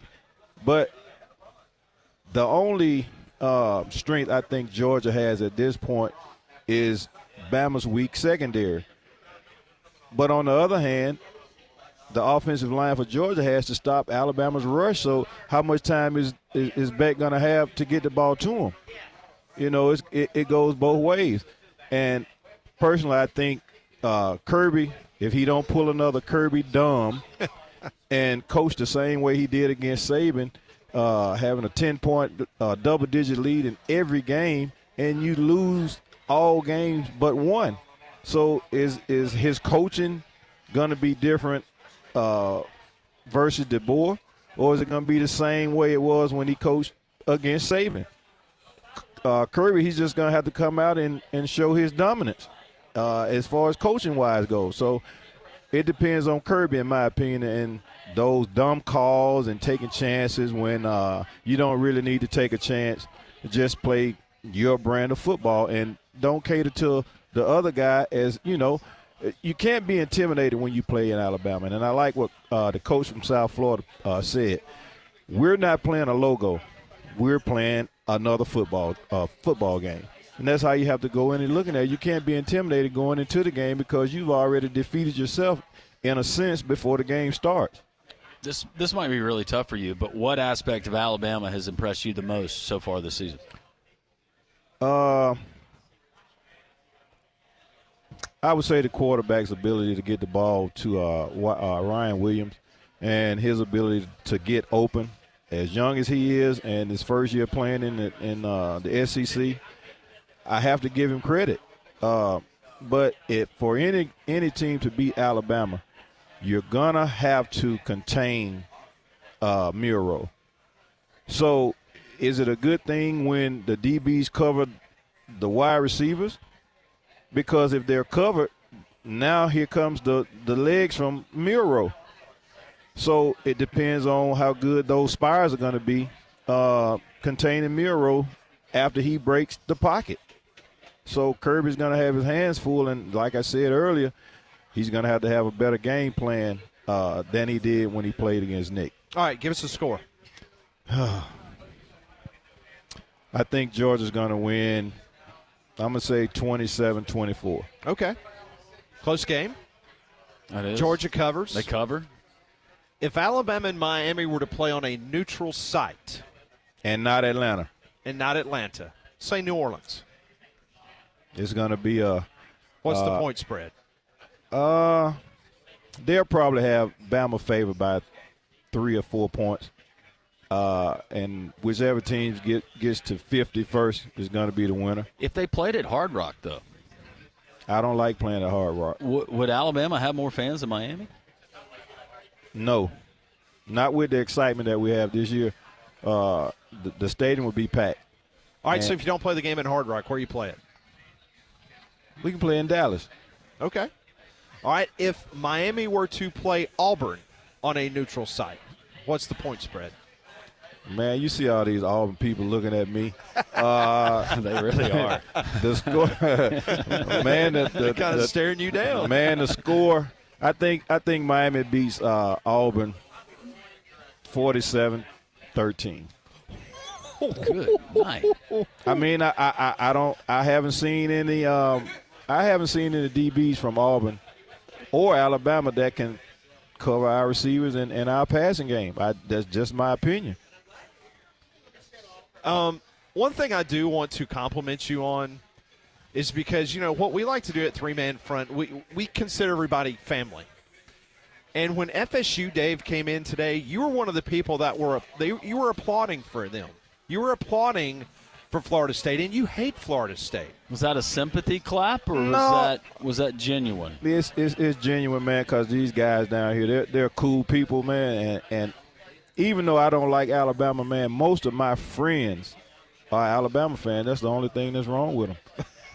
You know what I mean? But hey, that's just the truth, man. And let me give you guys my comment on Hugh Freeze. First of all, why would you make a dumb comment like that, saying if we played them 9 more times, we would beat them 9 times? First of all, be humble. You got beat, so you can't just come out and say that. And in my opinion, Hugh Freeze should have been fired after 4th and 31. But because of the buyout, he couldn't be fired.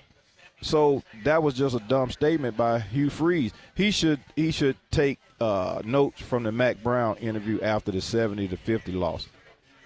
Man, we lost. It's on me. I'm the coach. Just like Mac Brown said, he recruited all the players. He hired all the coaches, and the loss was on him. You can't just put that out there that we would beat them 9 out of 9 times. That's not true. I would have believed it better if he had said that last year when he had the game won and you lost on 4th and 31. Would it have made you feel any better last year when Miami lost that game the way that they lost to Georgia Tech if Mario Cristobal came out and he said, well, we should have won? It doesn't change the fact that it stunk. It was a bad decision. You lost the game. Nothing's going to erase history. No, I wouldn't have accepted that from him either because his track record, he did the same thing at Oregon. There is no way we should have lost that game. After that game, we went downhill. All he had to do was kneel down, run the time off the clock, game over. But he chose to run a play. We fumbled the ball, and to compound that dumb decision, the defense flopped. they went almost 80 yards to score and win the game. So, no, I wouldn't accept that from Crystal Ball either.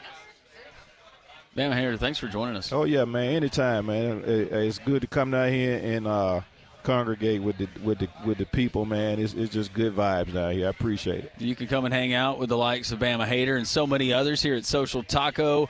We're here until 2 o'clock. The doors are wide open. It's a beautiful Tuesday here on Three Man Front and Jocks 94.5.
It's 12:14, Jocks 94.5. Joining us next hour, Senator Tommy Tuberville will be a guest on this program, and it just came out a few moments ago that he will be in the box with President Donald Trump at the Alabama-Georgia game coming up on Saturday. So we'll ask the former Auburn head football coach about him and President Trump. You think he goes Tony Romo, predicts every play to impress President Trump? Probably. Maybe so. Well, if you consider yourself to be a bourbon connoisseur, September is your month at Twin Peaks and Hoover because they're proud to offer you their exclusive and extensive collection of incredibly rare bourbons, whiskeys, and tequilas. Plus, you can check out all of their barrel selects that are handpicked by the team there in Hoover and bottled just for you. But supply is limited, so head on over to Twin Peaks and Hoover and see what they'll pour for you all throughout the month of September. They also sponsor our three-man front Twitter poll question of the day. And Pat, can you please remind our listeners what our question is for today? Yeah, so we asked our listeners, who would you like to see as the celebrity guest picker on Saturday's ESPN Game Day? President Trump, Miss Terry, Nate Oates, or Joe Namath? And right now at 39%, it is Miss Terry winning the vote. Coming in at number 2 is President Donald Trump at 33%, then Nate Oates, and then Joe Namath. So that is the way the breakdown is happening as we speak. No Nate, the comedian. Disappointed. No, he didn't make the list. Is he on tour right now? Probably. I actually looked it up. He'll be in Nashville this weekend, so I guess he's a little busy. Well, it's really not that far of a drive, but I guess that was one and done for him. I can't really think of anybody else that. And they've gone to this well so many times, with game day being there in Tuscaloosa. Also, a little bit of news coming out of South Florida. Dolphins quarterback Tua Tagovailoa will meet with outside neurologists this week, per the head coach Mike McDaniel. Says the plan hasn't changed. It's been executed. That's where it stands. I don't know reports, who sources are, but people should talk to me. I've got the real information. End of quote from Mike McDaniel. Well, hopefully when Tua is able to get back on the field, we don't see a recurrence of what happened and no more concussions in his career, but the odds are probably not great that happens. And I don't know, do we see him with the halo? Does he start wearing that, the protective? Oh, the Guardian? The Guardian, I'm sorry. Well, see a Crimson Convict. Good to see him. And what is the complaint of players not to wear it? Because I think I saw a number where it was 7 players are actively wearing it. Well, I saw an interview with Roger Goodell, and Roger Goodell said that basically the Guardian is being worn by some players that maybe are wearing a lower-rated helmet. Okay. Does that make sense? Yeah. So, the NFL comes out every year with a list of the helmets, and they rank them from top in testing and so forth. They give that information to the players because there are certain helmets that obviously certain players feel more comfortable wearing. One manufacturer more than the other. So he basically said that if you wear the top-rated helmet, then you have as much protection as if someone's wearing a lower-graded helmet but wearing the Guardian cap. This report from the NFL says that the Guardian cap is meant to reduce the force of hits to the head by 10 to 20%. Okay. So if you're wearing one of those top-rated helmets, that would even give you more protection. I wonder how much of it, and it's got to play in him, they might never admit to it, but it's just the look. Just the look of it. Because you notice it if you're watching a game. There's a guy for the Steelers. So you think people would wear it just because it's not fashionable? Yeah. Do you doubt that, or you just never really thought of it? I'm asking you. I think that definitely probably plays into it. Well, you remember a couple of years ago when I forgot the manufacturer, they were making the helmets where the face mask was built into the helmet. You know what I'm talking about? Yeah. Where it was not screwed onto the side, but it was just one mold, and then you had the face mask with the, you saw some folks use that, and they looked very odd. I think I saw somebody over the weekend wearing it in college football, but that has not taken off, so maybe it is a look thing. The guy I was talking about for the Steelers is James Daniels, their guard, but he wears one of those. And you can tell there's a difference, but I'm just surprised more guys aren't choosing to do it. And apparently James Daniels became the first player to wear the Guardian cap in a game, according to this report. So hopefully, though, for Tua, and circling back to his prognosis and everything going well, that everything is going along very, very well. Conrad, do you think Tua plays again here?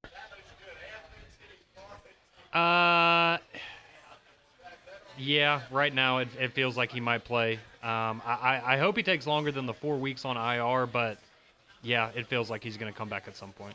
So last night in the NFL, you had 2 Monday Night Football games. The Commanders beat Cincinnati 38-33. This was the first game since 1940 to not have a punt or a turnover. How about that? no punt, no turnover. The first game since 1940 that hadn't happened. Isn't that crazy? That is crazy. Jaden Daniels, 254 passing yards, 39 rushing yards. He had a 91.3% completion percentage. That's the highest in a rookie in NFL history with a minimum of 20 attempts. He was on fire. I mean, he was throwing the long ball. I mean, he looked fantastic.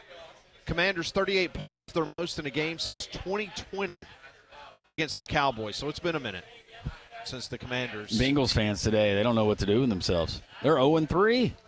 Burrow, 324, 3 passing touchdowns. Second career loss with 3 passing touchdowns. Jamar Chase looked great. 6 receptions, 118 receiving yards, 2 touchdowns. It's the first time the Bengals have been 0-3 since before they drafted Joe Burrow. So Joe Burrow's never experienced this before. 6 teams in the Super Bowl era, Landrum, have made the playoffs after starting 0-3. The most recent being the 2018 Texans. It has not happened since they moved to a 17-game schedule in the NFL. Yeah, not super surprising. And with the matchup that you had with the Chiefs, that was expected, but you lay an egg week 1 against the Patriots, and then last night get in a shootout with the Commanders and stare in with a goose egg. Through 3 weeks of the season, no T. Higgins has been banged up, but they got to figure something out. And a lot of it does have to do with the defensive side of the ball. Buffalo wins the other game 47-10 against Jacksonville.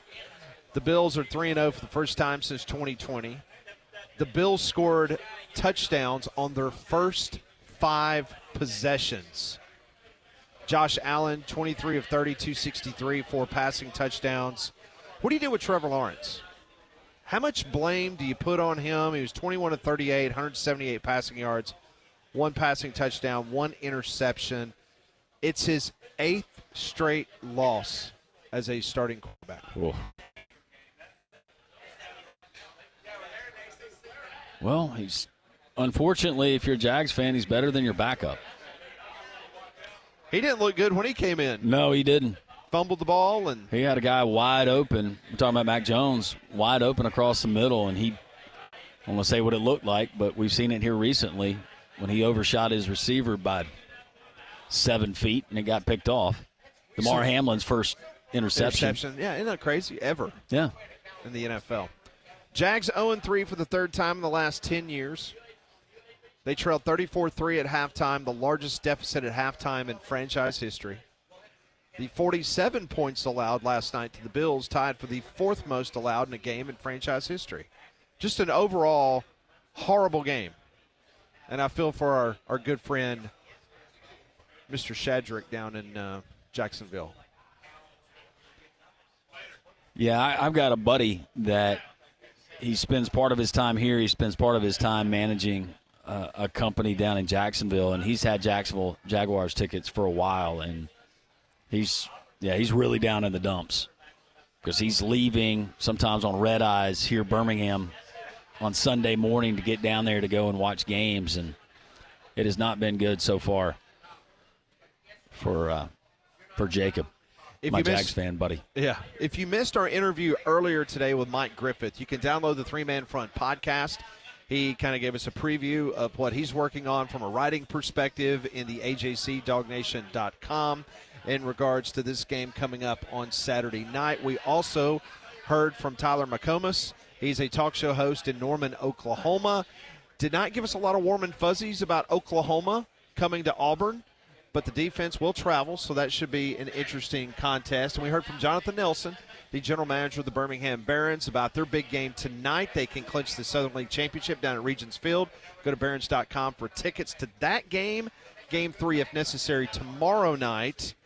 And then at 1:30, we're going to talk to Senator/Coach Tommy Tuberville, who was just announced a couple of minutes ago that he will be in the box with President Donald Trump on Saturday. Well, if it's the NFL you want to watch, Cowboys fans, Giants fans on Thursday night, Dallas and New York, or maybe it's this Saturday, you want to watch UAB taking on Navy How about Auburn and Oklahoma, Alabama and Georgia? Well, you can do it all there at Ramblers Sports Bar and Grill at the Finnick. You can check it out. Ramblers jumbo screens and amazing sound provide the best sports viewing experience in town. The food and drinks are exceptional, too.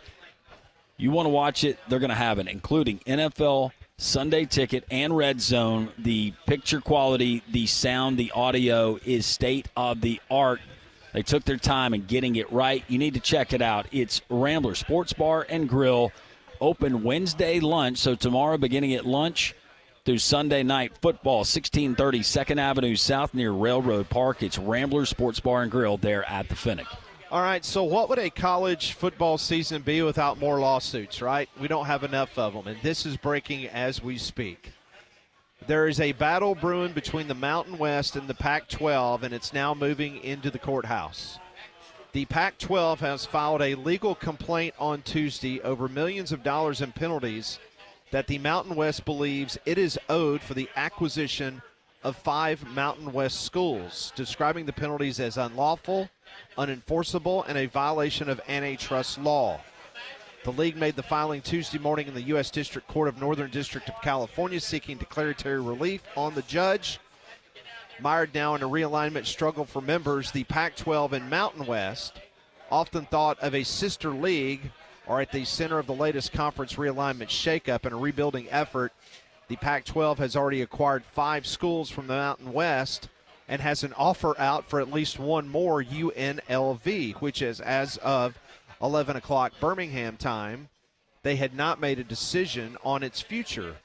The suit filed Tuesday is related to a poaching penalty that was included in a scheduling agreement that the two conferences entered last year. Aware of the Pac-12's possible plans to rebuild with Mountain West members, the league's commissioner, Gloria Nevarez, included the penalty in the agreement as they are asking for $17 million per school that leaves the Mountain West Conference. So 17 times That'll 5 leave a mark. is pretty expensive, to say the least. So there we go again. A poaching penalty that the Mountain West is now wanting to enforce, and the Pac-12 went to courthouse first, saying they want a declaratory judgment because this is not legal. But they signed the piece of paper. That's the thing that gets me. $85 million collectively in exit fees.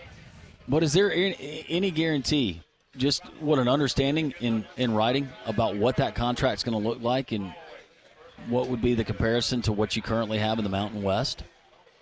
They say the complaint details reasons that the penalty is unlawful, including it restrains trade, its only goal is to distort competition and locks in schools for leaving for a competitor, and its damages are excessive and unreasonable, according to the Pac-12. Aye. Fun times here. Intercollegiate athletics, right? Whether it's Clemson, Florida State, ACC, now you got the Pac-12, and now the Mountain West going to war. And then the whole NCAA versus House and distribution and all of that good stuff. That's the big one. A lot of fun. It's always a lot of fun here in the Taco Terrace, live from Social Taco. We will get back to more of your texts and more college football conversation here on a beautiful Tuesday here in the state of Alabama. Hope it's beautiful where you are. 3-Man Front and Jocks, 94.5.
It's 12:32, Jocks 94.5, as folks still streaming in here on the Taco Terrace. We're here at Social Taco in Homewood. We'll Is be that here Dr. until- Bob? I believe it is. Yeah. He's breaking down what he thinks we're going to get with Alabama and Georgia on Tuesday or on Saturday night. Yeah, good conversation. What a great night of play on the Underdog Fantasy app last night. NFL dominated my plays last night. If you have not signed up yet for Underdog Fantasy, you can do so quickly after you download the app or go to their website, underdogfantasy.com.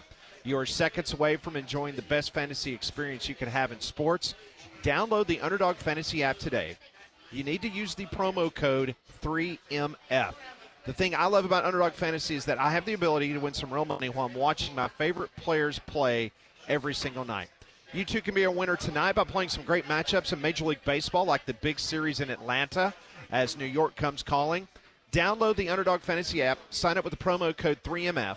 By using that 3MF code, you get a free pick to use on your first Cash Champions entry, plus up to $1,000 bonus cash when you deposit.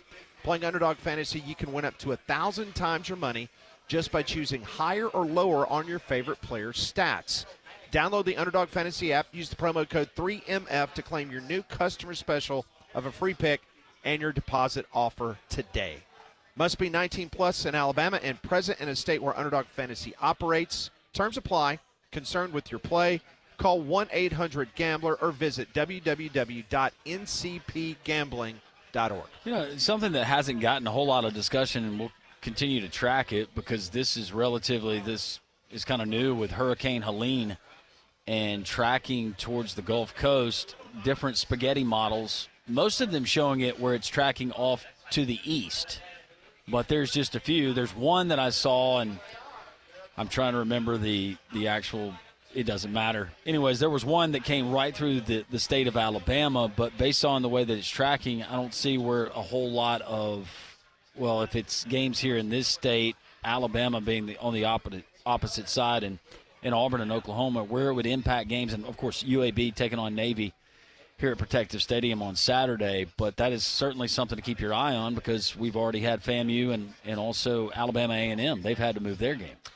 Just a couple hours ago, and of course it changes by the minute, but the last report I saw that it was going to potentially hit the Big Bend area of the Florida Panhandle, right? Which would be obviously well east of Panama City, and then that track from there, whether it makes a northwest turn and comes our way, but being on the western side of a storm, it's drier.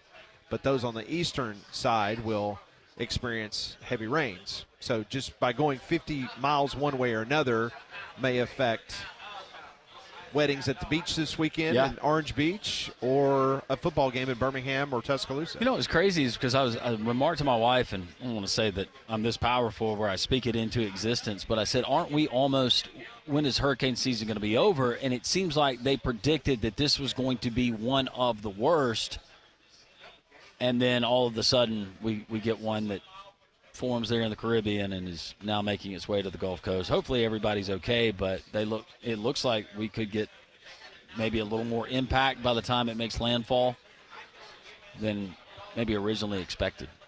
So last week when it came to viewers for college football, the number one game, no big surprise, USC and Michigan, drew 6.3 million people on CBS. Coming in at number 2 was Tennessee, Oklahoma at 6.2 million. No surprise there. So a little bit less than USC, Michigan. Coming in at number 3, Illinois, Nebraska. That's right. 4.21 million. Coming in at number 4, Marshall and Ohio State. Followed then by Baylor and Colorado.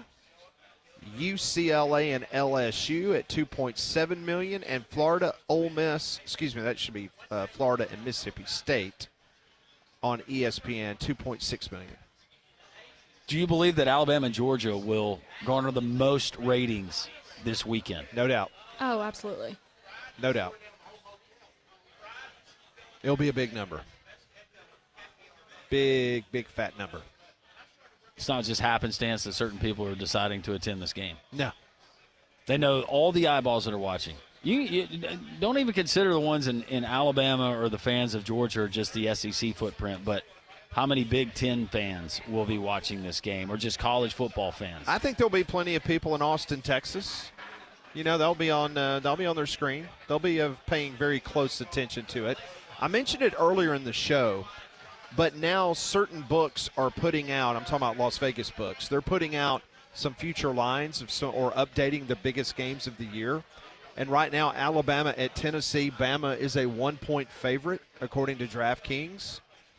Texas is a 1.5, 2-point favorite over Georgia in Austin. And then I mentioned Ole Miss is a 6.5-point favorite now against LSU down in Baton Rouge. All right, so you mentioned Tennessee and Ole Miss, and we had Mike Griffith on to talk about it from Dog Nation early part of the show. Look at Georgia's schedule and what they have left after Alabama. You got to go to Ole Miss. You've got the game versus Tennessee, of course. And then you still got Texas on that schedule. What does this do for Georgia? If we're just talking SEC championship, they're going to make a college football playoff. But you lose on I think Alabama, they're in a better opportunity right now if they were to lose that game to still get to Atlanta than Georgia, just given the rest of the schedule and the way it looks right now. Well, you remember how Georgia's schedule was so weak a couple years ago? Yeah. I mean, it was terrible. It was awful. But now the scheduling gods, they have absolutely punished them. I mean, having to go to Tuscaloosa, having to go to Austin. You've already played a heck of a tough game in Lexington, and you still got Ole Miss. Do they get Tennessee at home? I think they do. Seems like they do. Surely they don't play them on the road as well. That sounds right. I could be wrong. I'm pulling out the schedule. Yeah, they get them at home. November the 16th. Yep. But, Tennessee's got Florida at home, Alabama at home. No wonder they are going to up their tickets next year. That's a heck of a home schedule. They got Bama at home, Florida at home, Kentucky at home, but then they have to go on the road to Georgia. Yeah, and I've seen this. It's not like this the first time that I've seen Georgia's schedule, but it's been a while since I really studied it. It is a brutal schedule. So you get, after the bye week last week, you get Alabama. You got Auburn coming between the hedges next week. The following week, Mississippi State. Then you're on the road the very next week in Austin to take on Texas. You get Florida there in Jacksonville after a bye week. On the road in Oxford, Mississippi, November 9th. Tennessee at home the following weekend in Athens, November 16th. UMass, and then Georgia Tech. And that looks like a more interesting game than it did prior to the start of the season. Yeah, Kirby Smart and this Georgia team, if they're able to navigate it where they have one loss by the end of the regular season, make a heck of a job. But getting to Atlanta with that schedule, it will certainly not be easy. And if they struggle the way they did offensively, like they did against Kentucky, oh boy, batten down the hatches. And what we're going to hear from the Georgia fans next week. Yeah. Conrad has made it here to Social Taco. When we come back on Three Man Front. No socks. I have so much space over here. Y'all are so far away from me. We don't want to smell your feet. No, that's fair. We're going to do some Conrad Fantasy Corner. See, as we put him in the corner. Don't look at my notes. Hey, I'm not looking at your notes. I might not even listen to you. This is a great way to tease a segment, but great advice there. Yeah, you knew you were going to get it. You telling me to start Anthony Richardson in my you're lucky that I had other guys step up and I won. Good. It's a team effort. So I'm not taking the full fury out on you, but almost ordered another can of that Swedish rotten fish. Rotten fish. That's a candy. I was going to put it under the seat in your car on a hot day. More Three Man Front. We're live at Social Taco here on Jocks 94.5.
1246 live from Social Taco. Don't forget, Senator, former head football coach Tommy Tuberville joining us at 1:30.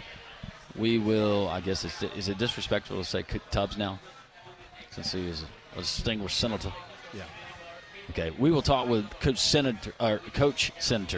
I'm going to do it, yes, in the order of which he had the jobs. Coach Senator Tommy Tuberville at 1:30, and given that, it should go very, very smoothly. So you want to make sure that you tune in. Also, I just want to remind everybody, because I'm getting some text messages. Tonight, Montgomery, Birmingham, 7 o'clock, first pitch. The Barons win tonight. They are Southern League champions. If they fall tonight, there will be a deciding Game 3 tomorrow. But there's $2 tickets for general admission. $2. It's pretty good. I think so. Pretty good. It's hard to find anything these days for $2. General admission tickets. Unless you're here, you get a beer for $1. Can I pass along, because we do have a listener who's apparently a forecaster and a meteorologist. Absolutely. Daniel, thank you for sending this in. Daniel texts, Helene is projected to make landfall near the Big Bend Thursday evening as a Category 2 or 3 storm. She will head north and straddle the Alabama-Georgia line before curving west somewhere between Anniston and Scottsboro. She's going to be a huge storm, and even folks outside of the main track will see heavy winds and flooding rain. So thank you for texting in on the Jocks text line, 205-834-9450. All right, well, let's do it. We do it every week. We're going to do it from Tuesdays from now on, but this is Conrad's Fantasy Football Corner. Touchdown! Conrad's Fantasy Corner. All right, yeah, we'll get it out of the way, Landrum. I'm really sorry. Anthony Richardson with a poo-poo of a performance on Sunday. Inexcusable. I'm glad, but you still won? Still won. Okay, well then, see, that's all that matters. So we will get to some of the injuries and some of the pickups that you need to be monitoring in your fantasy leagues for this week. But as we do each and every week, we will start off with your top scorers. And if you do listen to this segment and take my advice, if these players are available, then you picked up Juwan Jennings, the wide receiver from the San Francisco 49ers last week, and he went out and had 46.5 fantasy points, the highest scoring performance of the season so far. 3 touchdowns, over 100 yards, over 10 receptions for the 49ers. Saquon Barkley also had 33.6 points, and then Kyron Williams with 31.6. Now for the big injury news that you need to know heading into the weekend with the Chargers. Justin Herbert, questionable with an ankle injury. He had to leave the game this Sunday, replaced by Taylor Heineke. But they think he's going to be able to return this Sunday, but worth monitoring if you have Justin Herbert dealing with an ankle injury. Sam Darnold also had to leave the Vikings game, but he is expected to play just a bone bruise in his knee. He's expected to be good to go this weekend. Jordan Love still day-to-day, and with Malik Willis playing well at quarterback, not sure if they're going to rush him back there in Green Bay, but Jordan Love still worth monitoring on a week-to-week basis. Devontae Smith, receiver for the Eagles, he suffered a concussion over the weekend. Hopefully he's able to go through protocol and be back this weekend, but always worth monitoring those head injuries. Sam Laporta, Molly's favorite tight end. I'm so sad. I know. He is day-to-day with an ankle injury. I have him in one of my fantasy leagues as well, Molly. And he just hasn't had a great start to the season in general, but hopefully he's able to be a go on Sunday. Trey McBride, tight end for the Cardinals. He is also dealing with a concussion, so he is day-to-day going through protocol there. Keenan Allen didn't play for the Bears this weekend, but the receiver still questionable, dealing with a lower body injury, but they're hopeful he'll be back in action this Sunday. Amari Cooper went down at the end of the Browns game against the Giants this past weekend. They still are monitoring him. Not totally sure about the the severity of the injury that he suffered, but he is questionable heading into the weekend. A trio of Texans to monitor: Joe Mixon and Dameon Pierce, both questionable in the running back spot, and then Tank Dell has been a little banged up at receiver as well. All of them are questionable going into the weekend.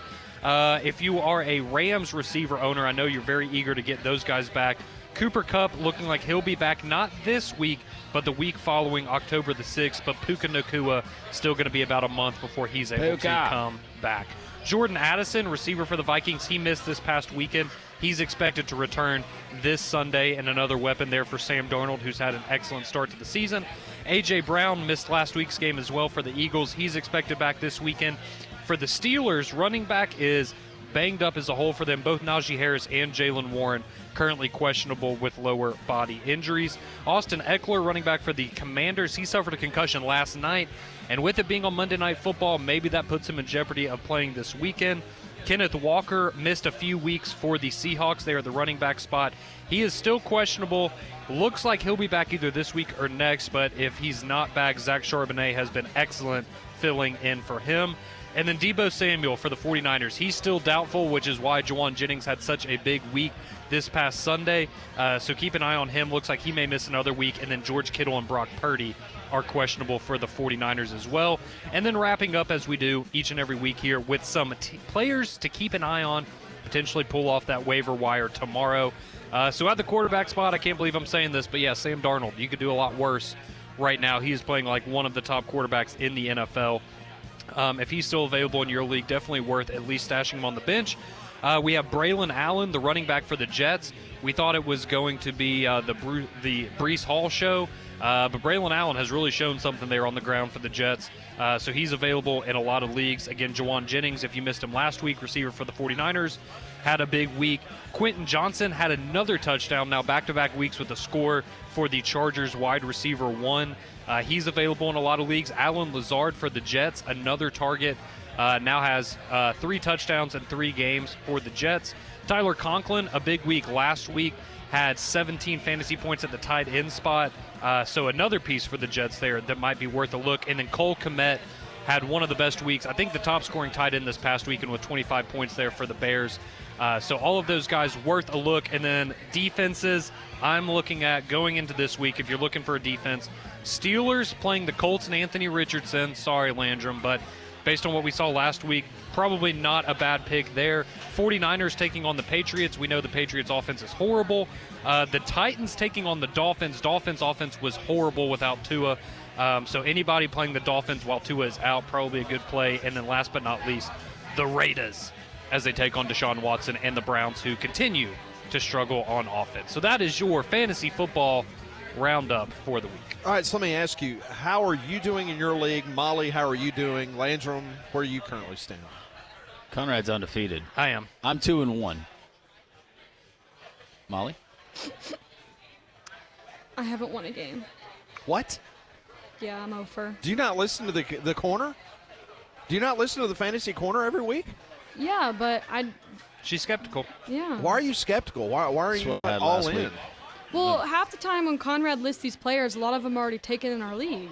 See, and that's the problem is Yeah. depending on if you have like a 12-person league like I do, and I think like ours is through Soho, it's very difficult. Landrum's showing off his play of Khalil Shakir, had a touchdown. No, last he's turned into Josh Allen's favorite target. Oh, I know. He's been very good. It's a great late round pickup by me. Yeah, I thought Keon Coleman was going to be the guy, but he hasn't had that happen, that breakout yet. So, but I'm sorry, Molly. I'll try to do better. I'll try to find better players for you to pick up because I don't want to let any of my teammates down. Well, Landrum, I don't really care about. How are you doing in your other leagues, Screw Molly? you. I'm kind of concerned with this. Oh, my other league, I'm even worse because that was my auction draft. Ugh.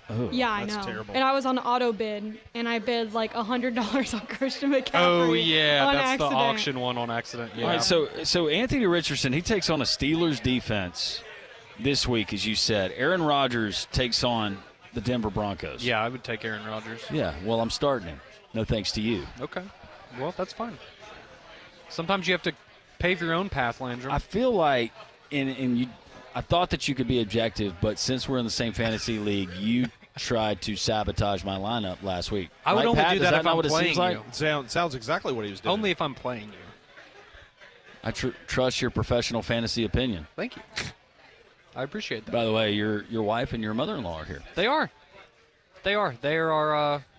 I know, they need to come say hello, but my wife looks beautiful as always, so good to see her out here. Well, they were trying to make their way over to the table, but they were intercepted by Don Don. Well, Don Don had to give them their welcome to the terrace. Well, my mother-in-law has told me multiple times that she is very eager to meet Don Don, so that's a big part of why she's here today. She wanted to come and meet our fan base, our little family up here, and specifically Don Don, though. Sure she didn't say John or Dan? I asked her multiple times if I was hearing the right name, but no, it was Don Don, the mayor of Social Taco. He's the mayor. He's holding court. He's been here since we've been here. There's a lot of orange up here today, too. I feel at home. From the cups to the hats, it's just it's a good atmosphere. Yeah, it's always a great atmosphere. SocialTaco.bar. You can check out the menu right here in the square in beautiful Homewood, Alabama. Coming up, we'll do some Pat Ponders a little early because we've got the Senator, Tommy Tuberville. It's announced about an hour ago that he will be in the box with President Donald Trump at the Alabama-Georgia game. So we will talk to Coach Tuberville about his days in Washington, D.C., his days at Auburn, what he is doing with Senator Joe Manchin from West Virginia. Have you forgiven him as a sympathizer for not leaving? I have. In a pine box, but just leaving voluntarily because he saw the grass was greener? I met Tommy Tuberville when he was the head coach of Ole Miss, and he came and spoke to a Birmingham Ole Miss club, and he stopped by a local car dealership. And that's where me and Paul Feinbaum met him for the first time. Many, many moons. Now he's a senator.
Welcome back. It's hour number 4. We're live at Social Taco here on Jocks 94.5. This is three-man front. Pat Smith, Landrum Roberts, Conrad Van Order, Molly Robinson with you until 2 o'clock. Coach Tommy Tuberville, Senator Tommy Tuberville, will join us at the bottom of the hour as we will discuss his trip to Tuscaloosa coming up this weekend. He will be in the box along with Senator Katie Britt and the former president, Donald Trump. Kickoff time, 6:30 there. We talked to Mike Griffith from DogNation.com in the first hour of the show. If you missed that, it's worth going back and downloading that podcast. In hour number 2, we went to Norman, Oklahoma. Got a little preview of Auburn as they get ready to take on the Oklahoma Sooners. Then we talk to Jonathan Nelson. $2 tickets tonight, general admission, for the Southern League Championship as they take on the Montgomery Biscuits down at Regions Field. And as I mentioned, Tommy Tuberville coming up at the bottom of the hour. It is time for 5 questions carved out by Pat. We'll try to answer them. This is what we call Pat Ponders. I want to know what you're thinking. Tell me what's on your mind. It's time for Pat Ponders. Brought to you every single day by Courtesy GMC in Trussville. Go to courtesybirmingham.com. Visit them in Trussville, located off of I-459, exit 32. Don't drive an hour. Drive 20, 25 minutes to get a brand new vehicle there at Courtesy GMC. All right, question number 1. Last night, Hugh Freeze made headlines across the college football world, but he also said something about his Twitter account. He said on TigerTalk that he deleted Twitter off of his phone, and his daughter posts for him from time to time. Do you believe Hugh Freeze does not look at Twitter? Yes. Well, I don't know if he looks at it. I don't think he looks at it on his phone. And that was the second time. I think he actually said it in his introductory press conference. He made reference to Twitter, and his daughter handles all of that. But, yeah. If we're going just by what he said, do I think that he has a way to consume it? Yes. But I do believe him if he says he's deleted it off his phone and his daughter handles tweets.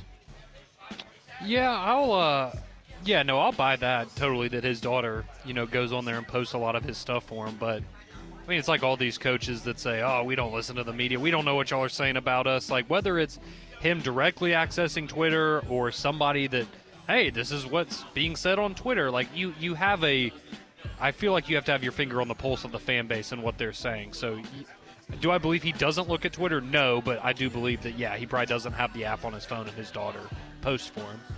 Yeah, I would say I'm in the same boat. I feel like most coaches pretty much keep an eye on social media, whether they engage or not. But I do believe him, kind of like what Conrad said, and the fact that he might not have it right now, but his daughter's probably still like keeping him, up to date on what the people are saying. Does Auburn pay for his cell phone? I have no idea. I know that in the past that they paid for previous coaches. So I'm guessing, yes, Pat, they probably pay for his cell phone.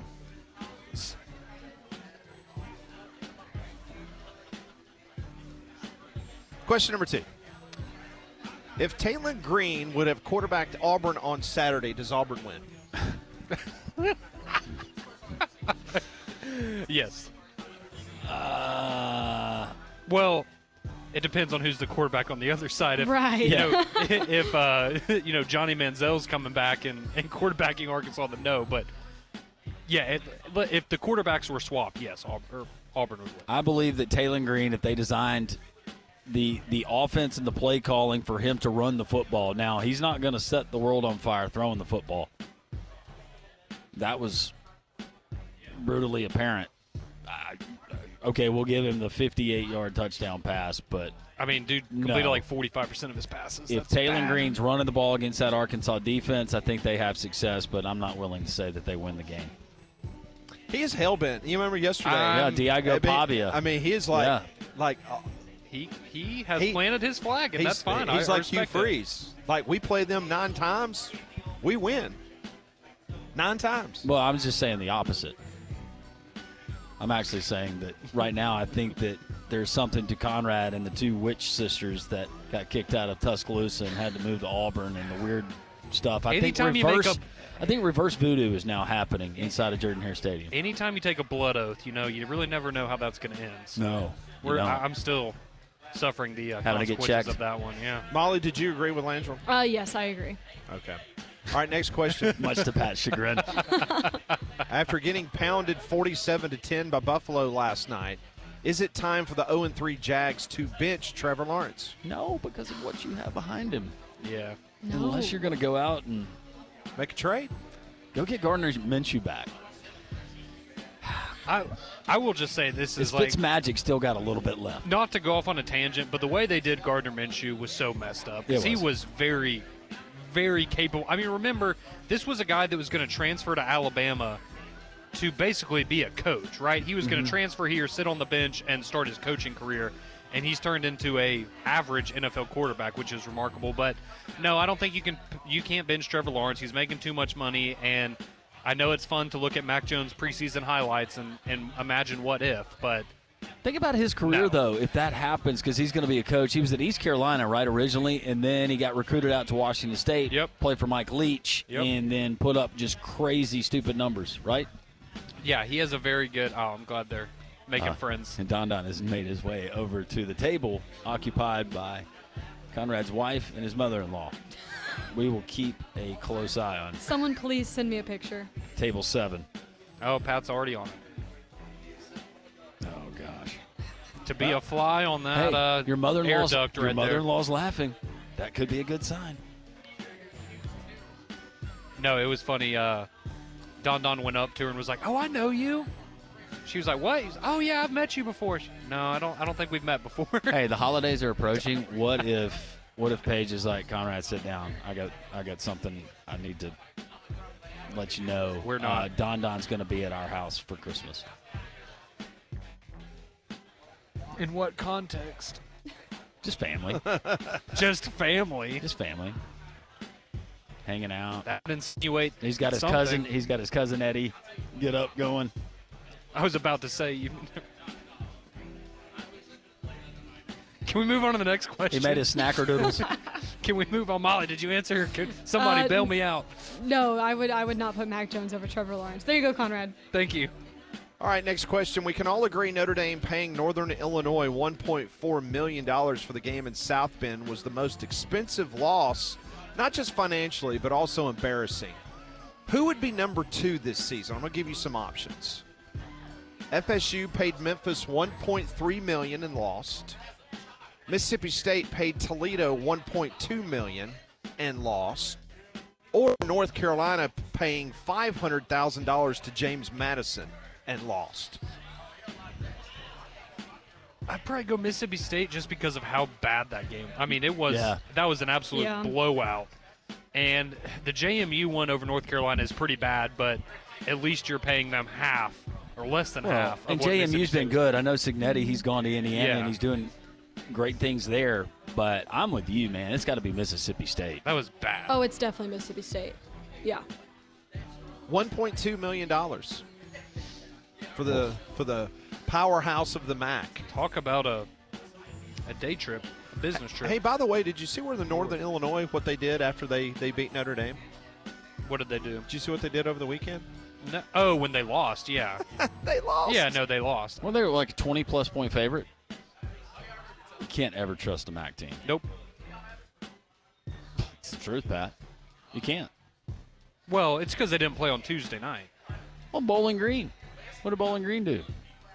Hey, They Bowling go and Green stink it up for Texas A&M. I mean, I was about to say Bowling Green now has played A&M and Penn State really, really tough. It's been a weird year already. It has been a weird year.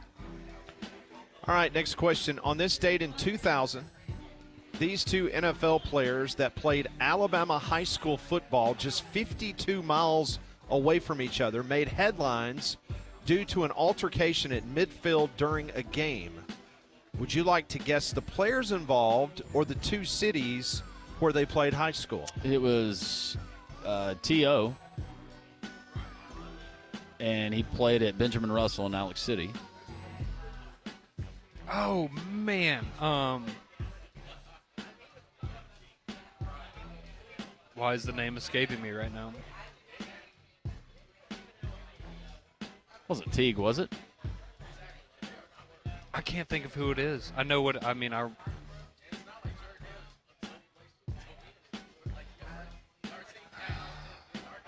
Terrell Owens was one of the players. I knew T.O. was one of them.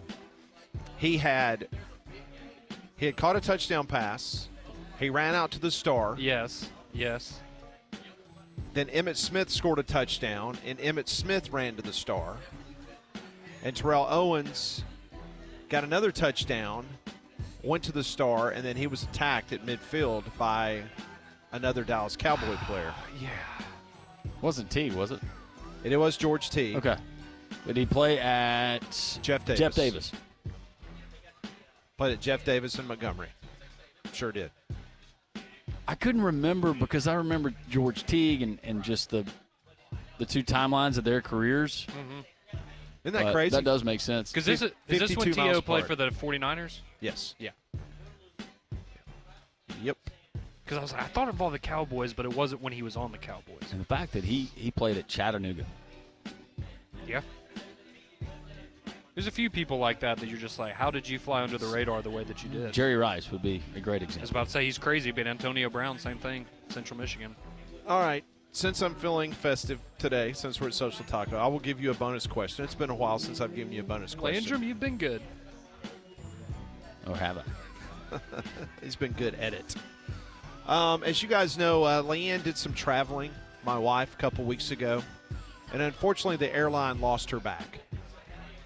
Has that ever happened to you guys while flying? And if so, how did the airline ultimately handle it in making you a satisfied customer? It happened 2 years ago. Had a work trip, had to go to Omaha in December, and not only had all of our gear, me and my wife, we both had to check bags, but we also had camera equipment and other stuff that we packed inside of the bag. I don't have to tell Molly, but it was really, really cold. They did lose the bag. We had a deadline. We had to film 2 or 3 things for the event that had to be done by that night. Airline calls us as we're tracking our bags, and the little Apple iTags were great. And we were able to track the bags. They gave us $350 in vouchers for future use, and so it all worked out. But it was very frustrating.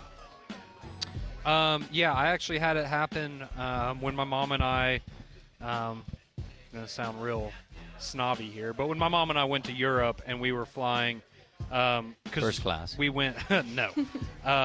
But we made a couple of different stops while we were over in Europe, and so we started off in Rome, and we were flying from Rome to Paris, and on that flight, they lost our luggage on the flight to Paris, and so we spent the night in Paris, and we just had what we had on. But luckily, I think I told Pat when he was sharing with me what happened to Leanne, I always pack a one change of clothes, like a shirt, shorts, underwear, or something, in my carry-on. Yeah, I had that. Yeah. Just in case.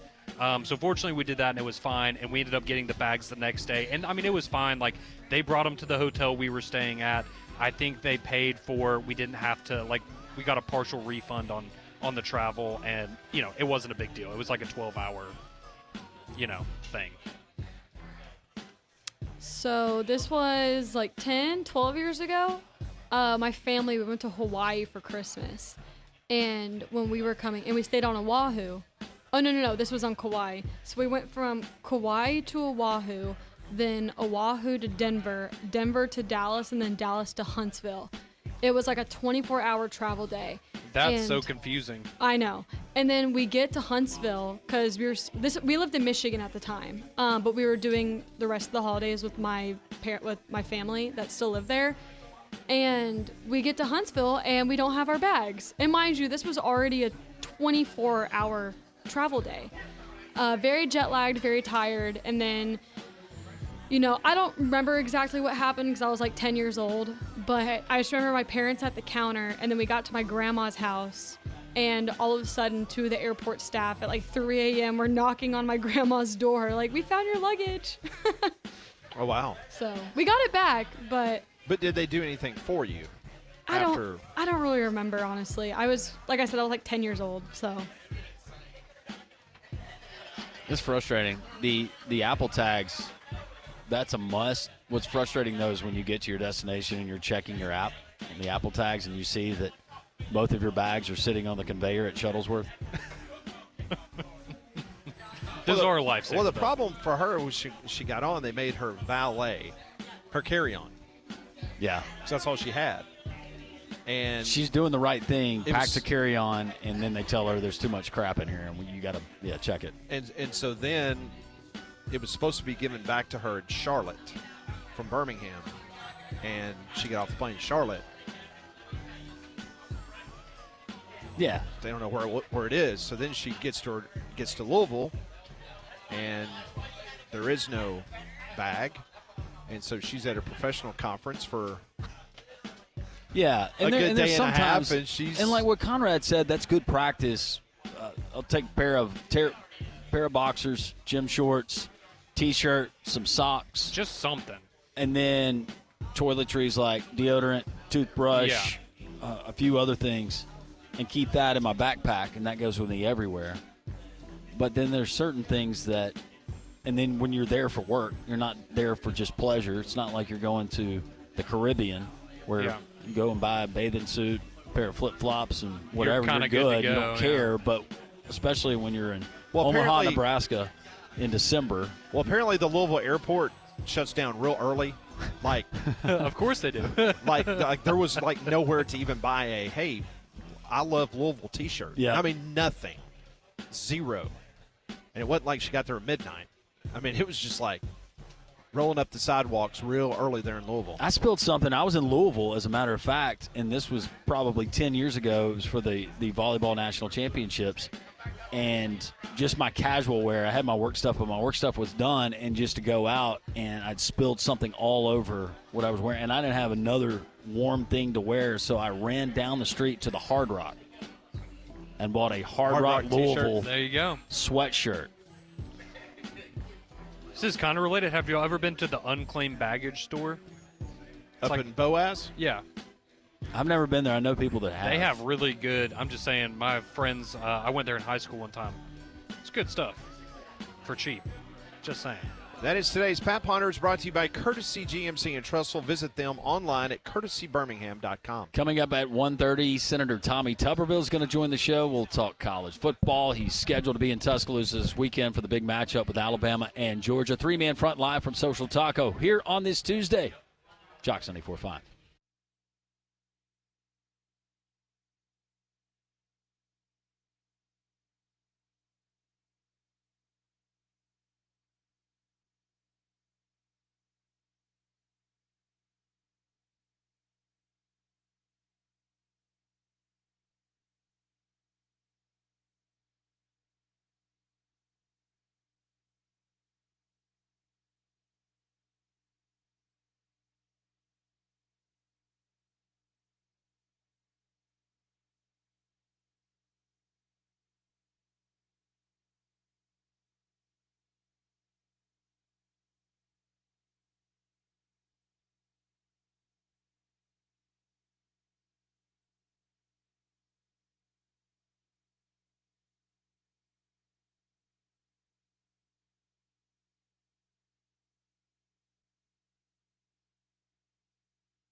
Molly Nightmare spinning the hits.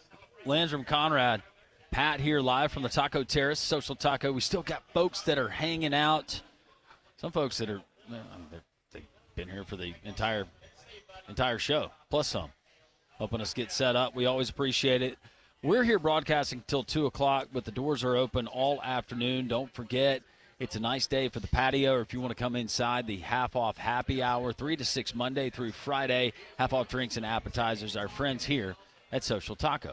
Earlier I was telling you about the lawsuit that was filed today between the Pac-12 and the Mountain West. The Mountain West is losing members left and right to the Pac-12. You know, the thing that I find so ironic about all this is that just a couple years ago, you had the president of Washington State chastise the SEC about the predatory the predatory nature of the SEC for going and getting Texas and Oklahoma. Mm-hmm. Meanwhile, those two schools, Oregon State and Washington State, have done exactly – I mean, think about this. They begged the Mountain West to help them schedule football games for those two schools. Oh, yeah. If it had not been for the Mountain West, they would have been up Craps Creek. You know what I'm saying? Mm-hmm. 0. So they get the scheduling agreement, and then what were they doing behind closed doors? Their predatory nature. They went and they have poached and done exactly what they criticized Greg Sankey, which, by the way, Greg Sankey did not do, but they criticized the SEC for starting all this. Meanwhile, they were going to take the high road, remember? They were so mad because all those schools went to the Big Ten or they went to the Big 12.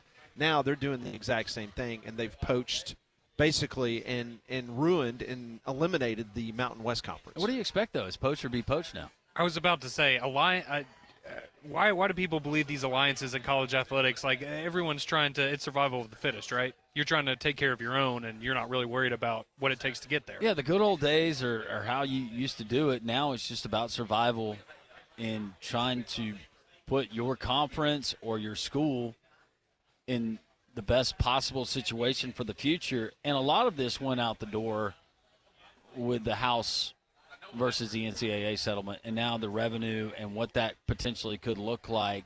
So it's not about hurting feelings or, oh, this guy's not going to talk to me at our next whatever convention, whether it's commissioners of athletic conferences of America or the College Football Coaches Association. All of that's gone.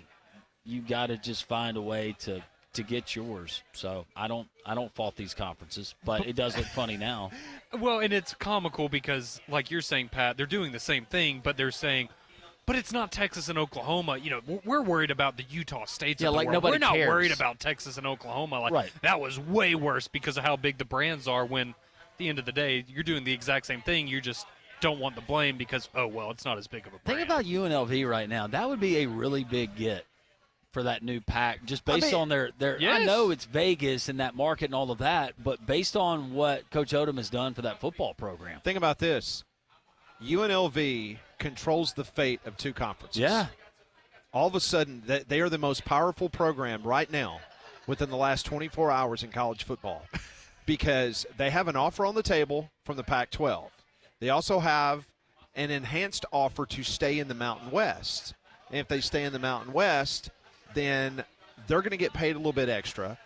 Air Force has already agreed to a $10 million bonus if they stay in the Mountain West Conference. But that is contingent on UNLV and those other schools staying in the Mountain West. So if UNLV departs, then I expect Air Force to go to the American Athletic Conference. And selfishly, I want all the service academies together. It would make sense. Wait, so in this scenario, if you're Air Force, could you not go to, and try to sweeten the pot with UNLV and say, hey, well, we're getting $10 million. We'll give you $1 million of that or $2 million of that if you stay in the Mountain West so that we can get paid as well. Well, I think UNLV sees bigger dollar signs in the Pac-12. Well, yes, but I just didn't know if that's something that could be done to maybe sweeten the pot for right now. So when we come back, we hope to catch up with Senator Tommy Tuberville. He is scheduled to be on this program in just a couple minutes. We will catch up with Coach Tuberville. as he celebrated a birthday last week, Landrum. Did he? 70 years young. No way. 70 years young for Coach Tommy Tuberville. There's no way he is 70 years old. Yep, turned 70 last week. Wow, time flies. We will talk to Coach Tuberville, Senator Tuberville. He will be in the box. You're going to do it now, I too. know. It's fine. He won't be offended. No, he shouldn't be. Oh. Hope not. He will join us next. He's scheduled to join us next here on Three Man Front. We're live at Social Taco on Homewood. Doors are open until 9 o'clock tonight, but you can come by, have a late lunch. We'll be here until 2. This is Jocks 94.5.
It is 1:30, Jocks 94.5. We're awaiting our conversation with the Senator. Tommy Tuberville is going to spend a couple minutes with us.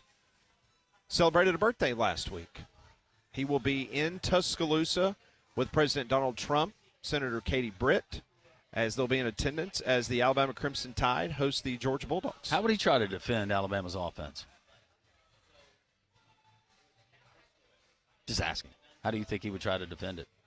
I don't know. A lot of good players that were really fast. Followed instruction really Not a well. bad start. Wonder if he misses it. The sidelines? Yeah. I wonder what's more stressful, being a politician or a college football coach in today's day and age. You know, I feel like we're asking these questions that we could be asking Senator Tuberville, but there's so much to get to with him. And such little time. And he reminded Alabama voters that if it was not for him, they never would have gotten Nick Saban at the University of Alabama. He has said that. After the fear of the thumb. Yep. And Conrad, you were just a wee bitty feller. Oh, I remember Fear the Thumb quite well, Landrum, because I've come a long way. As a youngin', I didn't know what it was like to watch Alabama beat Auburn, and I remember those days quite well. So I, believe it or not, I actually was an Alabama fan at one point when they didn't just win all the time. Oh, you were. What a concept! I know, crazy. Did you fully understand that? I guess I didn't understand it at the time, but I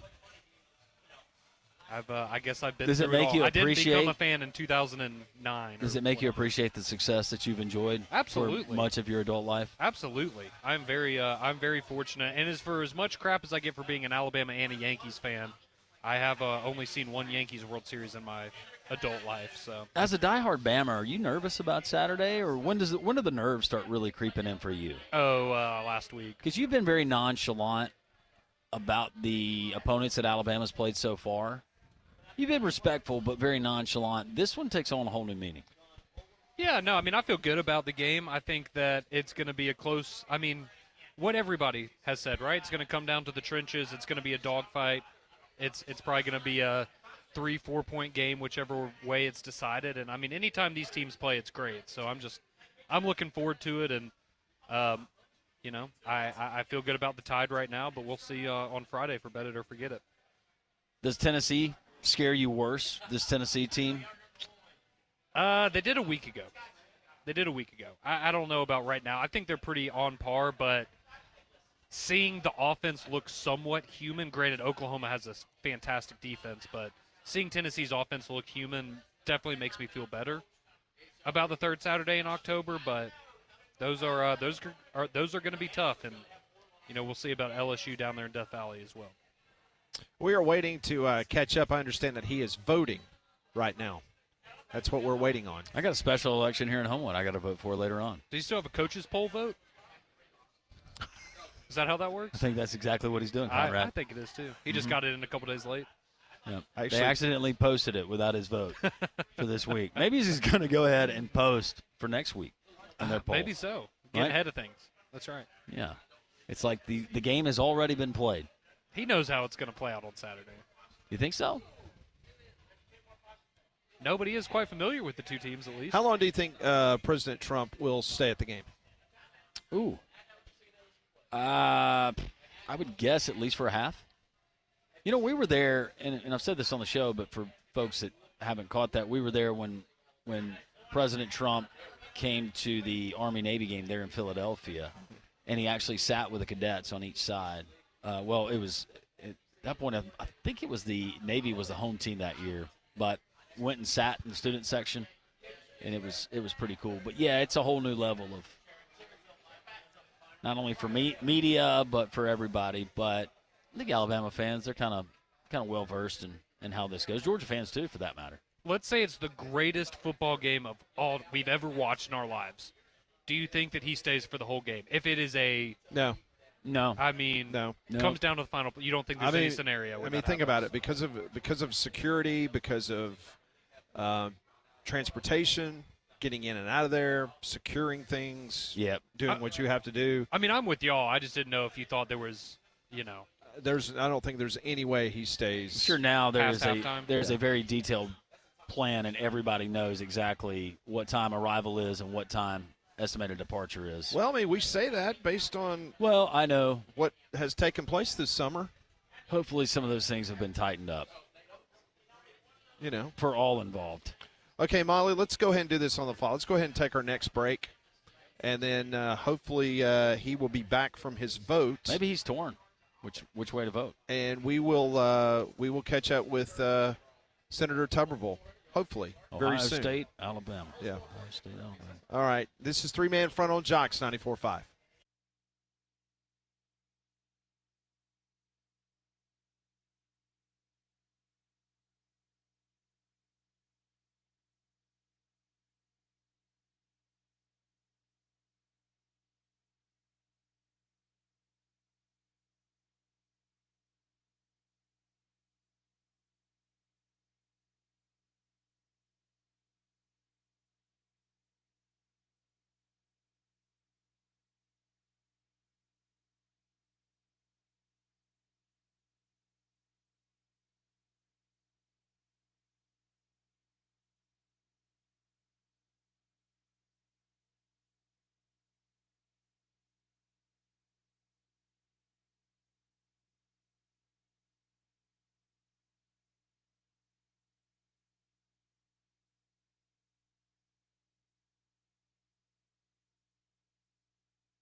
It is 1:40, Jocks 94.5. We're at Social Taco.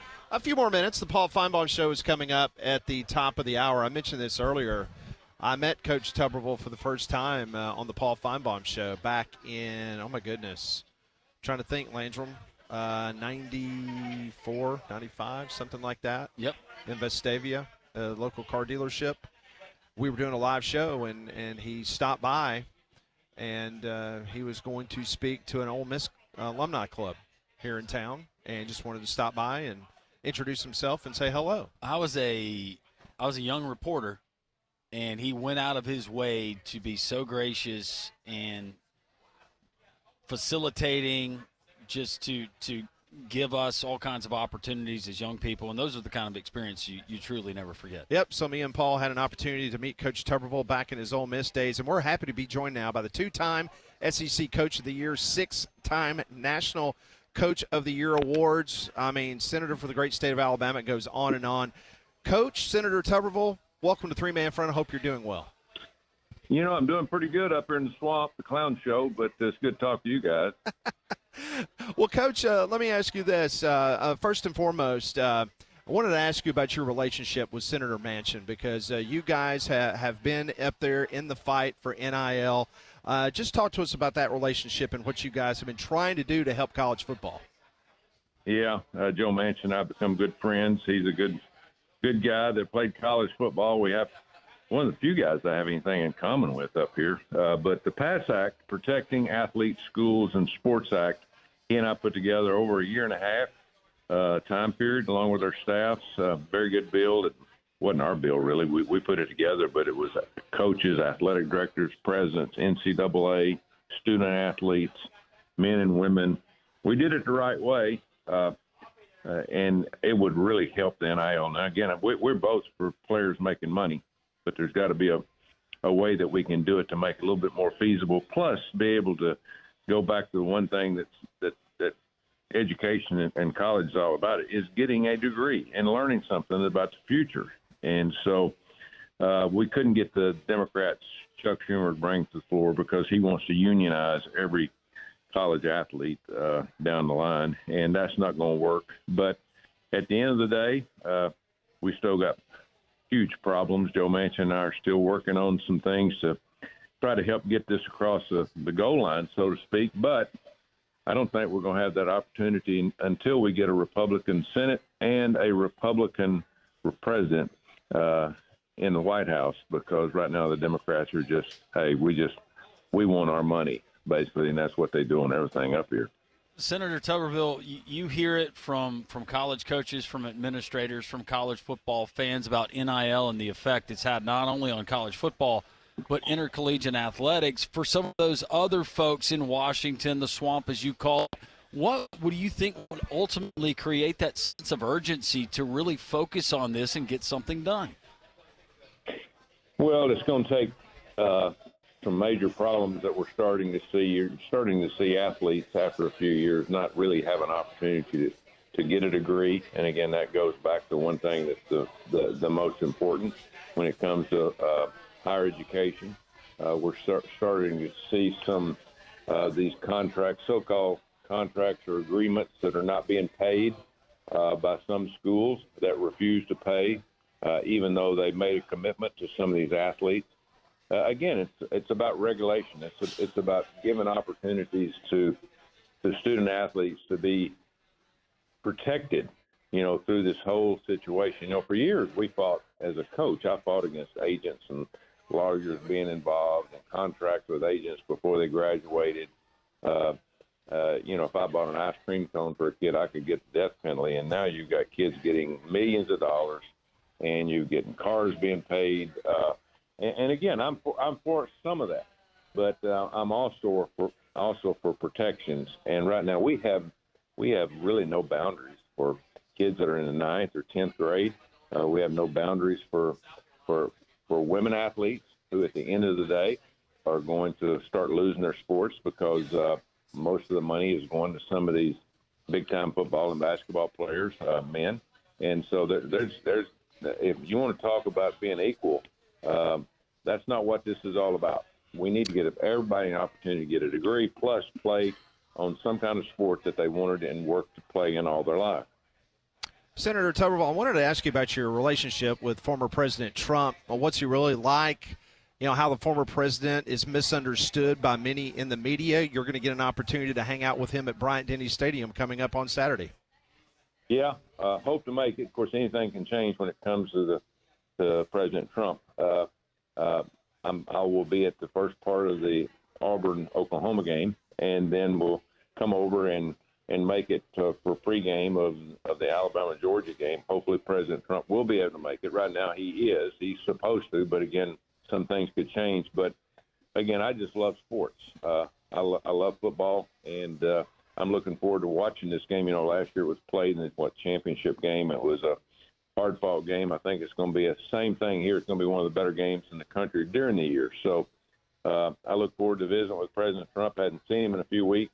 Talk about the election coming up, and hoping that the people of Alabama, the people that are there at that game, and even the Georgia fans can get a glimpse of President Trump. He's a big fan of sports. He loves football. He used to own a NFL or USFL team, New Jersey Generals, and he and I talk sports quite often.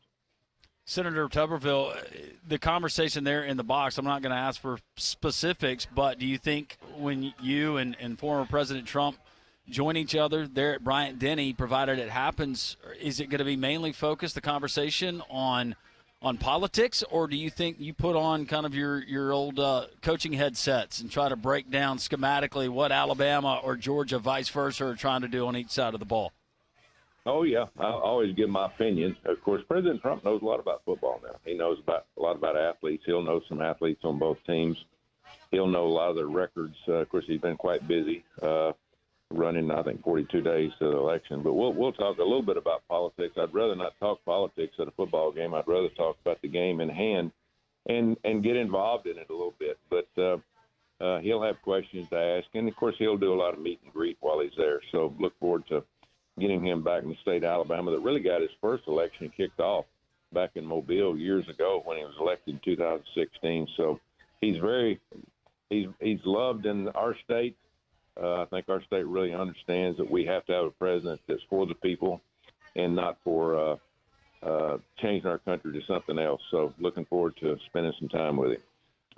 Senator Tuberville, I have to ask you this question. In dealing with the likes of me and Paul Feinbaum while you were the head coach at Auburn, did that prepare you for the nastiness of the Washington media? Yeah. Matter of fact, I'm having a birthday party Friday night in Auburn, and Paul Feinbaum is going to be there. I think he told me that. Yep, yeah, he said he's going to be there. Some of his group will be in Auburn Friday night before the Oklahoma-Auburn game. So look forward to talking to Paul. We got to be friends. I never forget him. I met him the first week I took the Ole Miss job. Yep. My first week, I met him in Birmingham, and we talked a little bit. Said, let's play some golf. He said, now, Coach, I'm going to have to come after you. That's the way I do business. I said, come on, let's get after it, Paul. And, I never took anything personal.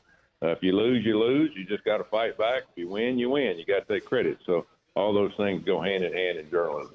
Yeah, and Senator, a lot of Auburn fans feeling that way after the first part of this home schedule. But I have to ask you, go back to that 2004 team that you had. How many points, not if, but how many points would your squad have beaten that USC team by in a national championship game? Well, I don't know, but they had an awfully good team. I went to the Orange Bowl the next day after we played in the Sugar Bowl, and they had they had a great quarterback, running back, receivers, but we were really good on defense, and I would have put our defense against them. And you know what we did on offense. We could run the ball and control the ball. I think it would have been great. 20 years. We'll have our 20-year reunion at the Vanderbilt game this year of that season 2004. So looking forward to seeing all the guys then. Well, Senator Tuberville, thank you so much for taking time out of your very busy schedule. Look forward to seeing you here in the state of Alabama, both at Auburn and in Tuscaloosa on Saturday. Give our best to the former president, President Trump, and thanks for joining us here on Three Man Front. Thank you. Thank you so much. You're very busy. Senator Tommy Tuberville. There's only 50 of them. Coach Tommy Tuberville joining us on the Buyers Ride Hotline. There's only 50 of them. They're busy. 50 senators. Oh, yeah. No, and he had to go vote. Just wondering what he voted. Actually, there's 100. Well, I knew what you meant. We appreciate him joining us on the Buyers Ride Hotline. Yes, Buyers Ride Insurance. Do a wonderful job, and we appreciate their partnership here on the show. Conrad, Higgin Botham partner. How are you? Yeah, you're dang right they are. I'm great. I was just sitting here taking it all in. I'm so cozy in this corner. Where did my teleprompter go?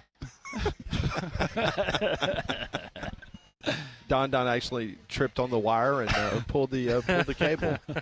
That's what happened. You didn't need that, did you? No, didn't need it one bit.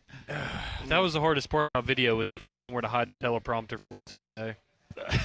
That's right. when we go off script. Mm-hmm. We're better at it than some. So. As he has nothing to say after that. He just kind of drops that and just walks away. Oh, the Buyers Right hotline for all of your insurance, you financial, and HR needs. It's Buyers Right Insurance. A Higginbotham partner. There you go. There you go. I appreciate Senator Tommy Tuberville joining us, Mike Griffith in the first hour. We also had Nelly, big night tonight for the Barons, trying to claim another Southern League championship. Also, we went out to the state of Oklahoma, to Norman, in fact. And I did not get a lot of warm and fuzzies about Oklahoma coming to Auburn and pulling off a win. Their defense is nasty, but they may have more concerns about their offense than Auburn fans do. I was about to say, I'm assuming this game is going to be bet it or forget it, and I'm also assuming that there's going to be a unanimous pick of the under in this game going into it. That seems like the maybe the early lead. Here's the things under. that I've learned in the early part of this season, and hell or high water, I'm not going to continue the trend, and I'm just not going to be slapped on the hand again. Not voting on Missouri. Yeah, minus a decent point minus spread. 3 touchdowns. Yeah, What were we thinking? I'm not going to pick them, and I'm not taking Auburn until I see otherwise. I know. I'm just conflicted of if I'm allowed to pick Alabama or if the fan base needs me to go against them, because typically it turns out better when I pick against them. I know that Crimson Convict told me that he has got a special Alabama-Georgia poem that he's going to have for us here on Friday. That's going to be great.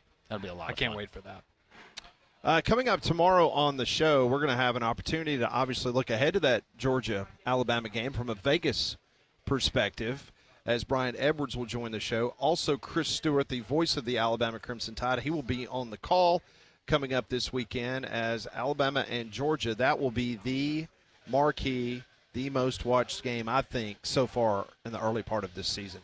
Yeah, no doubt. I mean, I think this is, we'll see how things play out in the Big Ten because, of course, Ohio State-Michigan's always a massive game. But I think right now it's certainly looking like this game or Texas and Georgia will be the big ones for this season. And the fact that it's so early on and just the fact that it's, it has a massive feel to it. It's going to be a huge game, and it's going to be huge for whoever ultimately wins on Saturday. But knowing that, I just feel like for the fan bases in general, going into this game knowing even if you lose, you've got more than enough time to make up ground. You're still going to be right in the thick of it for the college football playoff race. Maybe that helps the fan bases relax a little bit, but probably not. How are you feeling tonight? Are you feeling good about the Braves and the Mets? Yeah, I'm glad that you got to it. I actually didn't want to even talk about it. Yeah, I do. I think that hopefully the Braves, they played their best baseball here the last 6 games of the season, but it might not be the Mets they're trying to catch. They have to obviously finish, and it would help to beat the Mets in a 3-game series, but hopefully Arizona doesn't have that staying power. And right now, I think their last series is against the Padres, right?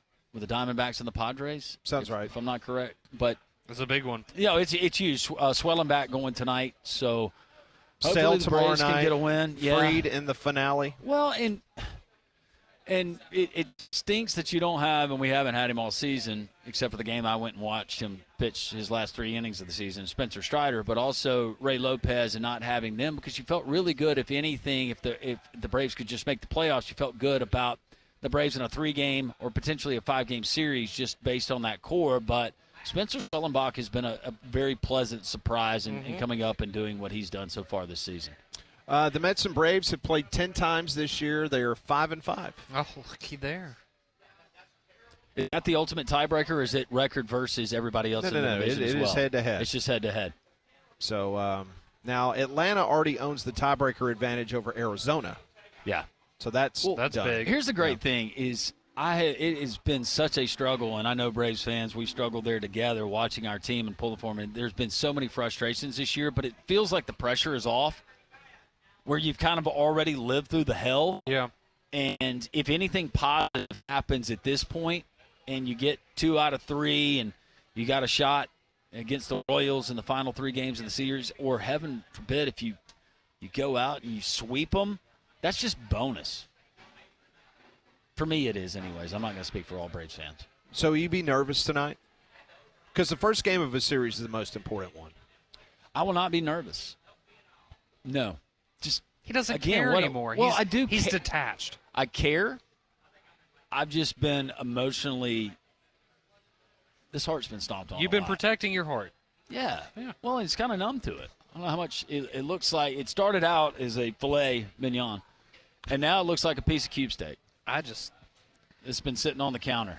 I just applaud you for rooting It's for a on baseball clearance. team that didn't lock up its playoff spot a week ago. That must be difficult. Well, it's just nice to have a playoff team that's still playing meaningful baseball. Unlike me, only one of the group that's not got a hope. Go of Barons playing tonight. Let's get those rings. Go That's Barons, right. baby. That's right. Southern Get a League ring. champs.